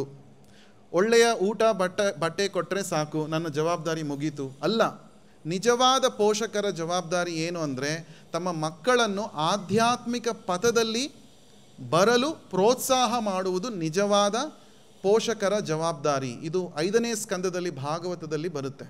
ಋಷಭದೇವ ತನ್ನ ಮಕ್ಕಳಿಗೆ ಬೋಧನೆಯನ್ನು ಮಾಡ್ತಾ ಇರುವಾಗ ಋಷಭದೇವ ಹೇಳ್ತಾರೆ, ನೀವು ನಿಮ್ಮ ಮಕ್ಕಳನ್ನು ಭಗವಂತನ ಭಕ್ತಿಯ ಹಾದಿಯಲ್ಲಿ ತರಕ್ಕೆ ಸಾಧ್ಯ ಇಲ್ಲ ಅಂದರೆ ನೀವು ದಯವಿಟ್ಟು ಪೋಷಕರಾಗಬೇಡಿ, ಮಕ್ಕಳಿಗೆ ಜನ್ಮವನ್ನು ಕೊಡಬೇಡಿ ಅಂತ ಒಂದು ಬಹಳ ದೊಡ್ಡ ಒಂದು ಕಟ್ಟುನಿಟ್ಟಾದ ಮಾತನ್ನು ಋಷಭದೇವರು ಹೇಳ್ತಾರೆ. ಅಂದರೆ ಅದರಿಂದ ಏನು ಅರ್ಥ ಆಗುತ್ತೆ ಅಂದರೆ ಪೋಷಕರ ಜವಾಬ್ದಾರಿ ಅಷ್ಟು ದೊಡ್ಡದು ಅಂತ. ಇನ್ನೊಂದು ಏನು ಅಂದರೆ ಇಲ್ಲಿ ಆ ಕಲಿಪುರುಷನಿಗೆ ದಂಡನೆಯನ್ನು ಕೊಡುವ ಮುಂಚೆ ಪರೀಕ್ಷಿತ್ ಮಹಾರಾಜ ವಿಚಾರಣೆಯನ್ನು ಮಾಡ್ತಾನೆ. ಅದು ಬಹಳ ಮುಖ್ಯ. ವಿಚಾರಣೆ ಮಾಡದೆ ಯಾವ ಜಡ್ಜ್ಮೆಂಟನ್ನು ಮಾಡುವುದು ಸೂಕ್ತ ಅಲ್ಲ.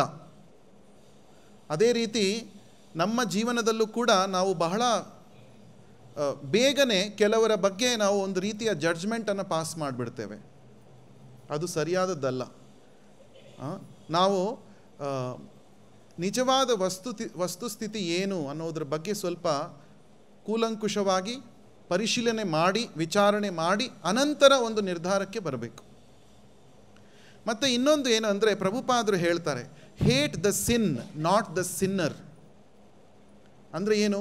ನೀವು ಪಾಪವನ್ನು ದ್ವೇಷಿಸಿ, ಪಾಪಿಗಳನ್ನು ದ್ವೇಷಿಸಬೇಡಿ. ಇದು ಬಹಳ ಮುಖ್ಯ. ಯಾಕೆ ಅಂದರೆ ಕಲಿಯುಗದಲ್ಲಿ ಎಲ್ಲರೂ ಪಾಪಿಗಳೇ. ನೀವು ಎಲ್ಲರನ್ನೂ ದ್ವೇಷಿಸೋಕ್ಕೋದ್ರೆ ನೀವು ಯಾರಿಗೂ ಪ್ರೀತಿಸೋಕ್ಕೆ ಸಾಧ್ಯನೇ ಇಲ್ಲ. ಅದಕ್ಕೆ ನೋಡಿ, ಬೇರೆ ಬೇರೆ ಯುಗಗಳಲ್ಲಿ ಭಗವಂತ ಆಯುಧಗಳನ್ನು ಇಟ್ಕೊಂಡು ಬರ್ತಾನೆ ದುಷ್ಟರ ಸಂಹಾರ ಮಾಡೋಕ್ಕೆ. ಏಕೆಂದರೆ ಬೇರೆ ಬೇರೆ ಯುಗಗಳಲ್ಲಿ ದುಷ್ಟರು ಬಹಳ ಕಡಿಮೆ ಇದ್ದರು. ತ್ರೇತಾಯುಗದಲ್ಲಿ ರಾವಣ ಒಬ್ಬ ಇದ್ದ, ಕುಂಭಕರ್ಣ ಇದ್ದ, ಆ ರೀತಿ. ದ್ವಾಪರ ಯುಗದಲ್ಲಿ ಶಿಶುಪಾಲ, ಕಂಸ, ಈ ರೀತಿ ತೃಣಾವರ್ತ, ಇವರೆಲ್ಲ ಕಡಿಮೆ ಜನ.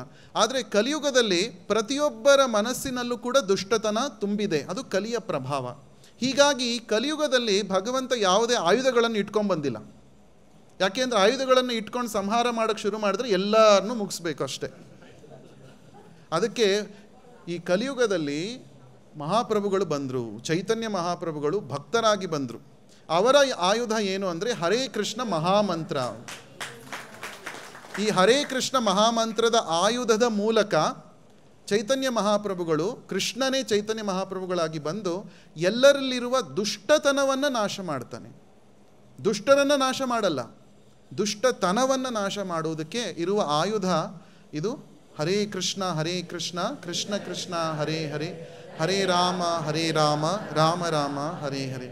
ಸೊ ಪಾಪವನ್ನು ನಾವು ದ್ವೇಷಿಸಬೇಕೇ ಹೊರತು ಪಾಪಿಗಳನ್ನು ನಾವು ದ್ವೇಷಿಸಬಾರದು. ಇದಕ್ಕೆ ಒಂದು ಒಳ್ಳೆಯ ಉದಾಹರಣೆ ಕೃಷ್ಣನದ್ದೇ ಇದೆ, ಒಂದು ಲೀಲೆ. ನಮಗೆಲ್ಲ ಗೊತ್ತಿರುವ ಹಾಗೆ ಕಾಳಿಯ ಮರ್ದನ ಲೀಲೆ. ಬೃಂದಾವನದಲ್ಲಿ ಈ ಕಾಳಿಯ ಸರ್ಪ, ನಾಗ ಸೇರ್ಕೊಂಡಿರುತ್ತೆ ಯಮುನಾ ನದಿಯಲ್ಲಿ. ಅದರ ವಿಷದ ದುಷ್ಪ್ರಭಾವದಿಂದ ಏನಾಗ್ತಾ ಇರುತ್ತೆ, ಯಾರೇ ಆ ಯಮುನಾ ನದಿಯಲ್ಲಿ ನೀರನ್ನು ಕುಡಿದ್ರೆ ಅವರು ತಕ್ಷಣ ಸತ್ತು ಹೋಗ್ತಾ ಇದ್ರು. ಕರುಗಳು, ಹಸುಗಳೆಲ್ಲ ಸತ್ತು ಹೋಗ್ಬಿಡ್ತಾ ಇತ್ತು. ಇನ್ನೊಂದು ಏನು ಅಂದರೆ ಆ ಯಮುನಾ ನದಿಯಿಂದ ಆ ವಿಷದ ಆವಿ ಬರ್ತಾ ಇತ್ತಂತೆ ಮೇಲೆ. ಹಾಗೆ ಒಂದು ಹಕ್ಕಿ ಅಲ್ಲಿ ಹಾರ್ಕೊಂಡು ಹೋದರೂ ಕೂಡ ಆ ವಿಷದ ಪ್ರಭಾವದಿಂದ ತಕ್ಷಣ ಸತ್ತು ಬಿಟ್ಬಿಡ್ತಾ ಇತ್ತಂತೆ. ಅಂತಹ ರೀತಿಯ ಪ್ರಭಾವ ಆ ಕಾಳಿಯ ಸರ್ಪದ ವಿಷದ ಪ್ರಭಾವ. ಆಗ ಏನು ಮಾಡ್ತಾನೆ ಕೃಷ್ಣ, ಆ ಯಮುನಾ ನದಿ ಒಳಗೆ ಹೋಗಿ ಆ ಕಾಳಿಯನ ಜೊತೆ ಯುದ್ಧವನ್ನು ಮಾಡ್ತಾನೆ. ಯುದ್ಧ ಮಾಡಿದ ಮೇಲೆ ಏನು ಮಾಡ್ತಾನೆ, ಆ ಕಾಳಿಯನ ಹೆಡೆಗಳ ಮೇಲೆ ಕೃಷ್ಣ ನೃತ್ಯವನ್ನು ಮಾಡ್ತಾನೆ. ಇದು ಕಾಳಿಯ ದಮನ ಲೀಲೆ ಅಂತ ಇದರ ಹೆಸರು. ಆ ಕಾಳಿಯ ಹೆಡೆಗಳ ಮೇಲೆ ನೃತ್ಯ ಮಾಡಿ ಎಷ್ಟು ನೃತ್ಯ ಮಾಡ್ತಾನೆ ಅಂದರೆ ಎಲ್ಲ ವಿಷ ಕಕ್ಬಿಡಬೇಕು, ಕಾಳಿಯ ಪೂರ್ತಿ ಎಲ್ಲ ವಿಷ ಬಂದ್ಬಿಡಬೇಕು, ಅಷ್ಟುವರೆಗೆ ಅವನು ನೃತ್ಯವನ್ನು ಮಾಡ್ತಾನೆ. ಒಂದು ಸಮಯದಲ್ಲಿ ಏನಾಗುತ್ತೆ, ವಿಷ ಎಲ್ಲ ಹೋಗ್ಬಿಟ್ಟಿರುತ್ತೆ, ಇವಾಗ ರಕ್ತ ಬರೋಕ್ಕೆ ಶುರು ಆಗುತ್ತೆ, ಅಷ್ಟುವರೆಗೂ ಮಾಡ್ತಾನೆ ಇದು ನೃತ್ಯ. ಅಂದರೆ ಇದರ ಅರ್ಥ ಏನು, ಯಾರ ಮೇಲೆ ಕೃಷ್ಣ ಅನುಗ್ರಹ ಮಾಡಲು ಅವನು ಯೋಚನೆ ಮಾಡ್ತಾನೋ, ಕೃಷ್ಣ ಕಿಂಚಿತ್ತೂ ಕೂಡ ಅವರ ಒಳಗೆ ದುಷ್ಟತನ ಇರಬಾರ್ದು, ಅಷ್ಟುವರೆಗೆ ಅವನಿಗೆ ಫುಲ್ಲು ಶುದ್ಧವಾಗಿಬಿಡಬೇಕು, ಫುಲ್ ಪ್ಯೂರ್ ಆಗಬೇಕು, ಅಷ್ಟುವರೆಗೂ ಬಿಡಲ್ಲ ಕೃಷ್ಣ. ಇದನ್ನು ಉದ್ಧಾರ ಅನ್ನೋ ಅರ್ಥ. ಉದ್ಧಾರ ಅಂದರೆ ಏನು, ಪೂರ್ತಿ ದುಷ್ಟತನವನ್ನು ನಾಶ ಮಾಡುವುದು ಕೃಷ್ಣನ ಅವನ ಉದ್ದೇಶ. ಅದು ಎಲ್ಲ ಮಾಡಿದ್ಮೇಲೆ ಕಾಳಿಯನಿಗೆ ಬಹಳ ಸುಸ್ತಾಗಿಬಿಡುತ್ತೆ, ನನ್ನ ಮೇಲೆ ಇಷ್ಟೊಂದು ಮಾಡಿದೆಯಾ ಯುದ್ಧ ಅಂತ. ಸುಸ್ತಾದ ಮೇಲೆ ಆವಾಗ ಕೃಷ್ಣ ನಿಲ್ಲಿಸ್ತಾನೆ, ಅವನ ನರ್ತನವನ್ನು ನಿಲ್ಲಿಸ್ಬಿಟ್ಟು ಅವನು ಹೇಳ್ತಾನೆ. ಏನು ಹೇಳ್ತಾನೆ ಕೃಷ್ಣ, ಬಹಳ ಮುಖ್ಯ ಇದು ಶ್ರೀಲ ರೂಪ ಗೋಸ್ವಾಮಿಗಳು ತಮ್ಮ ಭಕ್ತಿ ರಸಾಮೃತ ಸಿಂಧು ಇದರಲ್ಲಿ ಹೇಳಿದ್ದಾರೆ. ಕೃಷ್ಣನ ಗುಣಗಳ ವರ್ಣನೆ ಮಾಡುವಾಗ ಇದೊಂದು ಗುಣ ಕೃಷ್ಣನದ್ದು. ಏನು ಅಂದರೆ ಕೃಷ್ಣ ಹೇಳ್ತಾನೆ ಕಾಳಿಯನಿಗೆ, ನೋಡು, ನಾನು ನಿನ್ನ ಮೇಲೆ ಡ್ಯಾನ್ಸ್ ಮಾಡಿದೆ, ನಿನಗೆ ಬಹಳ ನೋವಾಯಿತು, ಆದರೆ ನನ್ನ ಉದ್ದೇಶ ನಿನಗೆ ನೋವು ಉಂಟು ಮಾಡಬೇಕು ಅನ್ನೋದಲ್ಲ ನನ್ನ ಉದ್ದೇಶ. ನೀನು ನನಗೆ ಪ್ರೀತಿ ಪಾತ್ರರಾದ ವ್ರಜವಾಸಿಗಳಿಗೆ ನೀನು ತೊಂದರೆಯನ್ನು ಕೊಟ್ಟಿದ್ದೀಯ, ಇದು ನನ್ನಿಂದ ಸಹಿಸಲು ಸಾಧ್ಯ ಇಲ್ಲ. ಅದಕ್ಕೆ ನಾನು ನಿನ್ನ ಮೇಲೆ ಈ ರೀತಿಯಾಗಿ ಯುದ್ಧ ಮಾಡಬೇಕಾಗಿ ಬಂತು, ನಿನಗೆ ಈ ರೀತಿಯಾಗಿ ಕಷ್ಟವನ್ನು ಕೊಡಬೇಕಾಗಿ ಬಂತು, ಇದರಿಂದ ನೀನು ಬೇಜಾರು ಮಾಡ್ಕೋಬಾರ್ದು ಅಂತ ಕೃಷ್ಣ ಹೇಳ್ತಾನೆ. ಯಾರಾದರೂ ಹೇಳ್ತಾರೆ ಈ ರೀತಿ ವೈರಿಗಳಿಗೆ ದಂಡನೆ ಕೊಟ್ಟ ಮೇಲೆ ಬೇಜಾರು ಮಾಡ್ಕೋಬೇಡಿ, ನಿಮಗೆ ಈ ರೀತಿಯಾಗಿ ದಂಡನೆ ಕೊಟ್ಟೆ, ಬೇಜಾರು ಮಾಡ್ಕೋಬೇಡಿ, ನಿಮ್ಗೆ ಒಳ್ಳೇದಕ್ಕೋಸ್ಕರನೇ ಮಾಡಿದೆ, ಆ ರೀತಿ ಕೃಷ್ಣ ಹೇಳ್ತಾನೆ ಕಾಳಿಯನಿಗೆ. ನೋಡಿ, ಈ ಮಾತನ್ನು ಕೇಳಿದ ತಕ್ಷಣ ಅವನ ಹೃದಯ ಪರಿವರ್ತನೆ ಆಗುತ್ತೆ. ಆಗ ಆ ನಾಗಪತ್ನಿಯರೆಲ್ಲ ಕೃಷ್ಣನಿಗೆ ಸ್ತುತಿ ಮಾಡ್ತಾರೆ. ನಾಗಪತ್ನಿಯರು ಹೇಳ್ತಾರೆ, ನಮ್ಮ ಗಂಡ ನಾವು ನೋಡಿದ ಥರ ಯಾವ ಭಾಗವತ ಪ್ರವಚನಕ್ಕೂ ಹೋಗಿಲ್ಲಪ್ಪ, ಒಂದು ದಿವಸನೂ ಭಗವಂತನ ನಾಮಸ್ಮರಣೆನೇ ಮಾಡಿಲ್ಲ ನಮ್ಮ ಗಂಡ, ಯಾವಾಗಲೂ ಕೆಟ್ಟ ಕೆಲಸಗಳಲ್ಲೇ ಬೇರೆ ಜಂತುಗಳಿಗೆ ವಿಷದಿಂದ ಕೊಲ್ಲೋದಕ್ಕೆ ಅವನು ಮಾಡ್ತಾ ಇದ್ದ ಕೆಲಸಗಳು. ಆದರೆ ನೋಡಿ, ಅವನ ಭಾಗ್ಯ, ಭಗವಂತನೇ ಹುಡುಕೊಂಡು ಬಂದು ತನ್ನ ಪಾದದ ಧೂಳನ್ನು ಅವನ ತಲೆ ಮೇಲೆ ಇವತ್ತು ಇರಿಸಿದ್ದಾನೆ. ಎಷ್ಟು ಫಾರ್ಚುನೇಟ್, ಎಷ್ಟು ಭಾಗ್ಯವಂತ ನಮ್ಮ ಗಂಡ ಅಂತ ನಾಗಪತ್ನಿ ಅವರೆಲ್ಲ ಸ್ತುತಿ ಮಾಡ್ತಾರೆ ಕೃಷ್ಣನಿಗೆ. ಅಂದರೆ ಕೃಷ್ಣನ ನಾವು ಹೇಳ್ತೀವಲ್ಲ, ಹೇ ಕೃಷ್ಣ ಕರುಣಾ ಸಿಂಧೋ ಅಂತ. ಕರುಣಾ ಸಿಂಧು ಅವನು ಕರುಣೆಯ ಸಾಗರ. ಅವನು ರಾಕ್ಷಸರನ್ನು ಸಂಹಾರ ಮಾಡಿದ್ದು ಕೂಡ ಕರುಣೆಯಿಂದಲೇ. ಯಾರು ಕೃಷ್ಣನಿಂದ ಸಂಹಾರಕ್ಕೊಳಗಾದರೋ ಅವರಿಗೆಲ್ಲ ಮುಕ್ತಿ, ಮೋಕ್ಷ ಸಿಗ್ತು. ಇದು ಕೃಷ್ಣನ ಸಂಪರ್ಕದಲ್ಲಿ ಯಾರು ಬಂದರೂ ಕೂಡ ಅವರಿಗೆ ಒಳ್ಳೆಯದೇ ಆಗುತ್ತೆ. ಇದು ಇದರ ಅರ್ಥ. ಗಾಡ್ ಇಸ್ ಆಲ್ ಗುಡ್ ಅಂತ ಒಂದು ಮಾತಿದೆ ಇಂಗ್ಲೀಷಲ್ಲಿ. ಆಲ್ ಗುಡ್ ಅಂದರೆ ಯಾರು ಭಗವಂತನ ಸಂಪರ್ಕಕ್ಕೆ ಬರ್ತಾರೋ ಅವರಿಗೆ ಒಳ್ಳೆಯದೇ ಆಗುತ್ತೆ, ಮಂಗಳ ಕಾರ್ಯ ಆದ ವಿಷಯವೇ ನಡೆಯುತ್ತೆ ಅನ್ನೋದು ಇದರಿಂದ ಅರ್ಥ ಆಗುತ್ತೆ. ಇನ್ನೊಂದು ಅರ್ಥ ಏನು ಅಂದರೆ, ಕೃಷ್ಣನ ಮಾತಿನಿಂದ ನಾವು ಕಲಿಬೇಕು. ನಾವು ಮಾತು ಹೇಗೆ ಆಡಬೇಕು ಅಂದರೆ, ಉದ್ವೇಗವನ್ನು ಕೊಡಬಾರ್ದು ಇನ್ನೊಬ್ಬರಿಗೆ ನಮ್ಮ ಮಾತಿನಿಂದ. ಇದು ಭಗವಂತ ಹೇಳ್ತಾನೆ 17ನೇ ಅಧ್ಯಾಯದಲ್ಲಿ, ಮಾತಿನ ತಪಸ್ಸು, ಅನುದ್ವೇಗಕರಂ ವಾಕ್ಯಂ ಸತ್ಯಂ ಪ್ರಿಯಹಿತಂ ಚಯತ್ ಸ್ವಾಧ್ಯಾಯಂ ಅಭ್ಯಸನಂ ಚೈವ ವಾನ್ಮಯಂ ತಪ ಉಚ್ಯತೆ. ನಮ್ಮ ಮಾತಿನ ತಪಸ್ಸು ಹೇಗಿರಬೇಕು, ಮಾತಿನ ಸದ್ಬಳಕೆ ಏನು ಅಂದರೆ, ನಮ್ಮ ಮಾತುಗಳಿಂದ ಇನ್ನೊಬ್ಬರಿಗೆ ಉದ್ವೇಗ ಉಂಟು ಆಗಬಾರ್ದು, ಅವರಿಗೆ ಗೊಂದಲ ಉಂಟಾಗಬಾರ್ದು. ಮತ್ತು ನಾವು ಬೇರೆಯವರಿಗೆ ಮಾತಾಡಿದಾಗ ಅವರಿಗೆ ಒಳಿತನ್ನು ನಮ್ಮ ಮನಸ್ಸಿನಲ್ಲಿ ಇಟ್ಕೊಂಡು ಮಾತನ್ನು ಆಡಬೇಕು. ಸತ್ಯವನ್ನೇ ಮಾತಾಡಬೇಕು, ಅವರ ಒಳ್ಳೆಯದಕ್ಕೋಸ್ಕರ ಮಾತಾಡಬೇಕು. ಮತ್ತು ನಮ್ಮ ಮಾತಿನ ಶಕ್ತಿಯನ್ನು ಭಗವಂತನ ನಾಮಸ್ಮರಣೆಯ ಮಾಡೋದಕ್ಕೋಸ್ಕರ ಬಳಸಬೇಕು. ಮತ್ತು ಈ ಭಗವದ್ಗೀತೆ ಇತ್ಯಾದಿ ವೈದಿಕ ಗ್ರಂಥಗಳನ್ನು ಪಠನೆ ಮಾಡೋದಕ್ಕೋಸ್ಕರ ಬಳಸಬೇಕು ಅಂತ ಭಗವಂತ ಹೇಳ್ತಾನೆ. ಹೀಗೆ ನಮ್ಮ ಮಾತು ಇರಬೇಕು. ಅದನ್ನು ಕೃಷ್ಣ ಸ್ವತಃ ತನ್ನ ಉದಾಹರಣೆಯ ಮೂಲಕ ಕಾಳಿಯನ ಜೊತೆ ಮಾತಾಡಿದ ಉದಾಹರಣೆಯ ಮೂಲಕ ನಮಗೆ ತಿಳಿಸಿ ಹೇಳ್ತಾ ಇದ್ದಾನೆ, ನಮ್ಮ ಮಾತು ಸರಿಯಾಗಿ ಇರಬೇಕು ಅಂತ. ಇನ್ನೊಂದು, ಈಗ ನಾವು ಜನ್ಮಾಷ್ಟಮಿ ಹಬ್ಬವನ್ನು ಆಚರಿಸ್ತಾ ಇದ್ದೇವೆ. ಇವಾಗ ಯಾವತ್ತು ಜನ್ಮಾಷ್ಟಮಿ ಎಲ್ಲರಿಗೂ ಗೊತ್ತಿದೆಯಾ ಇಲ್ವಾ ಅಂತ ನಾನು ಪರೀಕ್ಷೆ ಮಾಡ್ತಾ ಇದ್ದೆ. ಆಗಸ್ಟ್ 15 ಮತ್ತು 16. ಜನ್ಮಾಷ್ಟಮಿಯ ವೈಶಿಷ್ಟ್ಯ ಏನು? ಭಗವಂತ ಈ ಭೂಮಿಯಲ್ಲಿ ನಮಗೋಸ್ಕರ ಅವತಾರ ಮಾಡಿದ ದಿವಸ. ನೋಡಿ, ಭಗವಂತ ಅವನು ಅಜ ಅಂದರೆ ಅವನಿಗೆ ಜನ್ಮ ಅನ್ನೋದು ಇಲ್ಲ. ಆದರೂ ಕೂಡ ನಮಗೋಸ್ಕರ ಜನ್ಮವನ್ನು ತಾಳಿ ಬಂದಿದ್ದಾನೆ ಈ ಪ್ರಪಂಚಕ್ಕೆ. ಅಜೋಪಿ ಸನ್ ಅವ್ಯಯಾತ್ಮ ಭೂತಾನಾಂ ಈಶ್ವರೋಪಿ ಸನ್. ಇದು 14ನೇ ಅಧ್ಯಾಯದಲ್ಲಿ ಭಗವಂತ ಹೇಳುವ ಮಾತು. ನಾನು ಅಜನಾಗಿದ್ದರೂ ಕೂಡ, ನನಗೆ ಜನ್ಮ ಇಲ್ಲದೇ ಇದ್ದರೂ ಕೂಡ ನಾನು ಈ ಪ್ರಪಂಚದಲ್ಲಿ ಜನ್ಮವನ್ನು ತಾಳಿ ಬಂದಿದ್ದೇನೆ. ಏಕೆ ಅಂದರೆ ಪರಿತ್ರಾಣಾಯ ಸಾಧೂನಾಂ ವಿನಾಶಾಯ ಚ ದುಷ್ಕೃತಾಂ ಧರ್ಮ ಸಂಸ್ಥಾಪನಾರ್ಥಾಯ ಸಂಭವಾಮಿ ಯುಗೇ ಯುಗೆ. ದುಷ್ಟರ ಸಂಹಾರಕ್ಕಾಗಿ, ಶಿಷ್ಟರ ರಕ್ಷಣೆಗಾಗಿ, ಭಕ್ತರ ರಕ್ಷಣೆಗಾಗಿ, ಧರ್ಮವನ್ನು ಸಂಸ್ಥಾಪನೆ ಮಾಡೋದಕ್ಕೋಸ್ಕರ ನಾನು ಪದೇ ಪದೇ ಬರ್ತಾ ಇದ್ದೇನೆ ಅವತಾರವನ್ನು ತಾಳಿ ಅಂತ. ಸೊ ಜನ್ಮಾಷ್ಟಮಿ ಆ ದಿನ ನಾವು ಭಗವಂತನ ಕಾರುಣ್ಯದ ಚಿಂತನೆಯನ್ನು ಮಾಡಬೇಕು. ನಮಗೋಸ್ಕರ ಧರೆಗೆ ಇಳಿದು ಬಂದ ಭಗವಂತ. ಮಹಾಭಾರತದಲ್ಲಿ ಕೃಷ್ಣ ಶಬ್ದಕ್ಕೆ ಒಂದು ಒಳ್ಳೆಯ ವ್ಯಾಖ್ಯಾನವನ್ನು ಕೊಟ್ಟಿದ್ದಾರೆ ವೇದವ್ಯಾಸರು. ಯಾರು ತನ್ನನ್ನು ನಂಬಿದವರ ಭವಬಂಧನಗಳನ್ನು ಕಳಚುತ್ತಾನೋ ಅವನು ಕೃಷ್ಣ. ಯಾರು ತನ್ನ ಭಕ್ತರನ್ನು ಜನ್ಮ ಮೃತ್ಯುಗಳ ಸಂಕೋಲೆಗಳಿಂದ ಬಿಡಿಸುತ್ತಾನೋ ಅವನ ಹೆಸರು ಕೃಷ್ಣ ಅಂತ. ನೋಡಿ, ಕೃಷ್ಣ ಜನ್ಮ ತಾಳಿದ್ದು ಕಾರಾಗೃಹದಲ್ಲಿ. ನಾವೆಲ್ಲ ಇರೋದು ಕೂಡ ಕಾರಾಗೃಹದಲ್ಲೇ. ಈ ಭೌತಿಕ ಪ್ರಪಂಚನೇ ಒಂದು ರೀತಿಯ ಕಾರಾಗೃಹ. ಜೈಲಲ್ಲಿ ಹಾಕಿದಾಗ ನಮಗೆ ಯೂನಿಫಾರ್ಮ್ ಅಂತ ಕೊಡ್ತಾರೆ ಜೈಲಲ್ಲಿ. ಅಂದರೆ ನಮ್ಗೆ ಯಾರಿಗೂ ಎಕ್ಸ್ಪೀರಿಯನ್ಸ್ ಇಲ್ಲ, ಜೈಲಿಗೆ ಹೋಗಿ ಎಕ್ಸ್ಪೀರಿಯನ್ಸ್ ಬರೋದು ಬೇಡ. ಆದರೆ ಈ ಭೌತಿಕ ಪ್ರಪಂಚನೇ ಒಂದು ರೀತಿಯ ಕಾರಾಗೃಹ. ಯಾವಾಗ ಆತ್ಮ ಈ ಭೌತಿಕ ಪ್ರಪಂಚಕ್ಕೆ ಬರುತ್ತೋ ಆಗ ನಮಗೆ 84 ಲಕ್ಷ ಅದರಲ್ಲಿ ಒಂದು ಯೂನಿಫಾರ್ಮನ್ನು ಕೊಡುತ್ತೆ ಪ್ರಕೃತಿ. ಯಾವುದಾದ್ರೂ ಒಂದು ಯೂನಿಫಾರ್ಮ್. 84 ಲಕ್ಷ ವಿವಿಧ ರೀತಿಯ ಯೂನಿಫಾರ್ಮ್ಗಳಿದ್ದಾವೆ. ಒಂದು ರೀತಿಯ ಯೂನಿಫಾರ್ಮ್ ನಮ್ಮ ಕರ್ಮದ ಪ್ರಕಾರ, ನಮ್ಮ ಇಚ್ಛೆಯ ಪ್ರಕಾರ. ಸೊ ನಾವು ಈ ಕಾರಾಗೃಹದಲ್ಲಿ ಇದ್ದೇವೆ. ಕಾರಾಗೃಹದಲ್ಲಿ ಒಳ್ಳೆಯ ಎಕ್ಸ್ಪೀರಿಯನ್ಸ್ ಇರುತ್ತಾ? ಚೆನ್ನಾಗಿರ್ಬೇಕಪ್ಪ, ಟಿ ವಿ ನೋಡ್ಕೊಂಡು ಮಜಾ ಮಾಡ್ಕೊಂಡಿರಬೇಕು ಅಂತ ಇರುತ್ತಾ? ಇಲ್ಲ.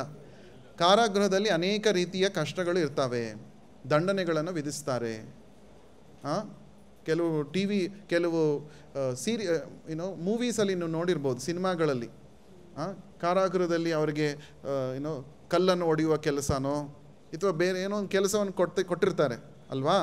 ಸೊ ಆ ರೀತಿ ಕಷ್ಟಗಳಿರುತ್ತೆ ಕಾರಾಗೃಹದಲ್ಲಿ. ನಮಗೂ ಕೂಡ ಇವಾಗ ಕಷ್ಟ ಇದೆ. 3 ರೀತಿಯ ಕಷ್ಟಗಳು: ಆಧ್ಯಾತ್ಮಿಕ, ಅಧಿಭೌತಿಕ, ದೈವಿಕ. ಕೆಲವು ಕಷ್ಟಗಳು ನಮ್ಮ ಮನಸ್ಸೇ ನಮಗೆ ಕೊಡುತ್ತೆ, ನಮ್ಮ ದೇಹನೇ ಕೊಡುತ್ತೆ. ಕೆಲವು ಕಷ್ಟಗಳು ಬೇರೆಯವರಿಂದ ಬರುತ್ತೆ. ಕೆಲವು ಕಷ್ಟಗಳು ನೈಸರ್ಗಿಕ ನಿಯಮಗಳಿಂದ ಬರುತ್ತೆ. ಇದರಿಂದ ನೀವು ಪಾರಾಗಕ್ಕೆ ಸಾಧ್ಯ ಇಲ್ಲ. ಎಷ್ಟುವರೆಗೂ ನೀವು ಈ ಭೌತಿಕ ಪ್ರಪಂಚದಲ್ಲಿ ಇರ್ತೀರೋ ಈ 3 ರೀತಿಯ ಕಷ್ಟಗಳನ್ನು ಅನುಭವಿಸಲೇಬೇಕು. ಆದರೆ ಈ ಕಷ್ಟಗಳಿಂದ ನಮ್ಮನ್ನು ಪಾರು ಮಾಡಲು, ಈ ಕಾರಾಗೃಹದಿಂದ ನಮ್ಮನ್ನು ಬಿಡುಗಡೆ ಮಾಡಿಸಲು ಕೃಷ್ಣ ಸ್ವತಃ ಈ ಕಾರಾಗೃಹಕ್ಕೆ ಬಂದಿದ್ದಾನೆ. ಅದಕ್ಕೆ ಕಂಸನ ಕಾರಾಗೃಹದಲ್ಲೇ ಅವನು ಜನ್ಮ ತಾಳಿದ್ದು. ಯಾಕೆ? ನಮ್ಮನ್ನೆಲ್ಲ ಕಾರಾಗೃಹದಿಂದ ಬಿಡಿಸ್ಬೇಕು ಅಂತ. ನೋಡಿ ಕೃಷ್ಣನ ಕರುಣೆ ಎಂತಹದ್ದು ಅಂತ.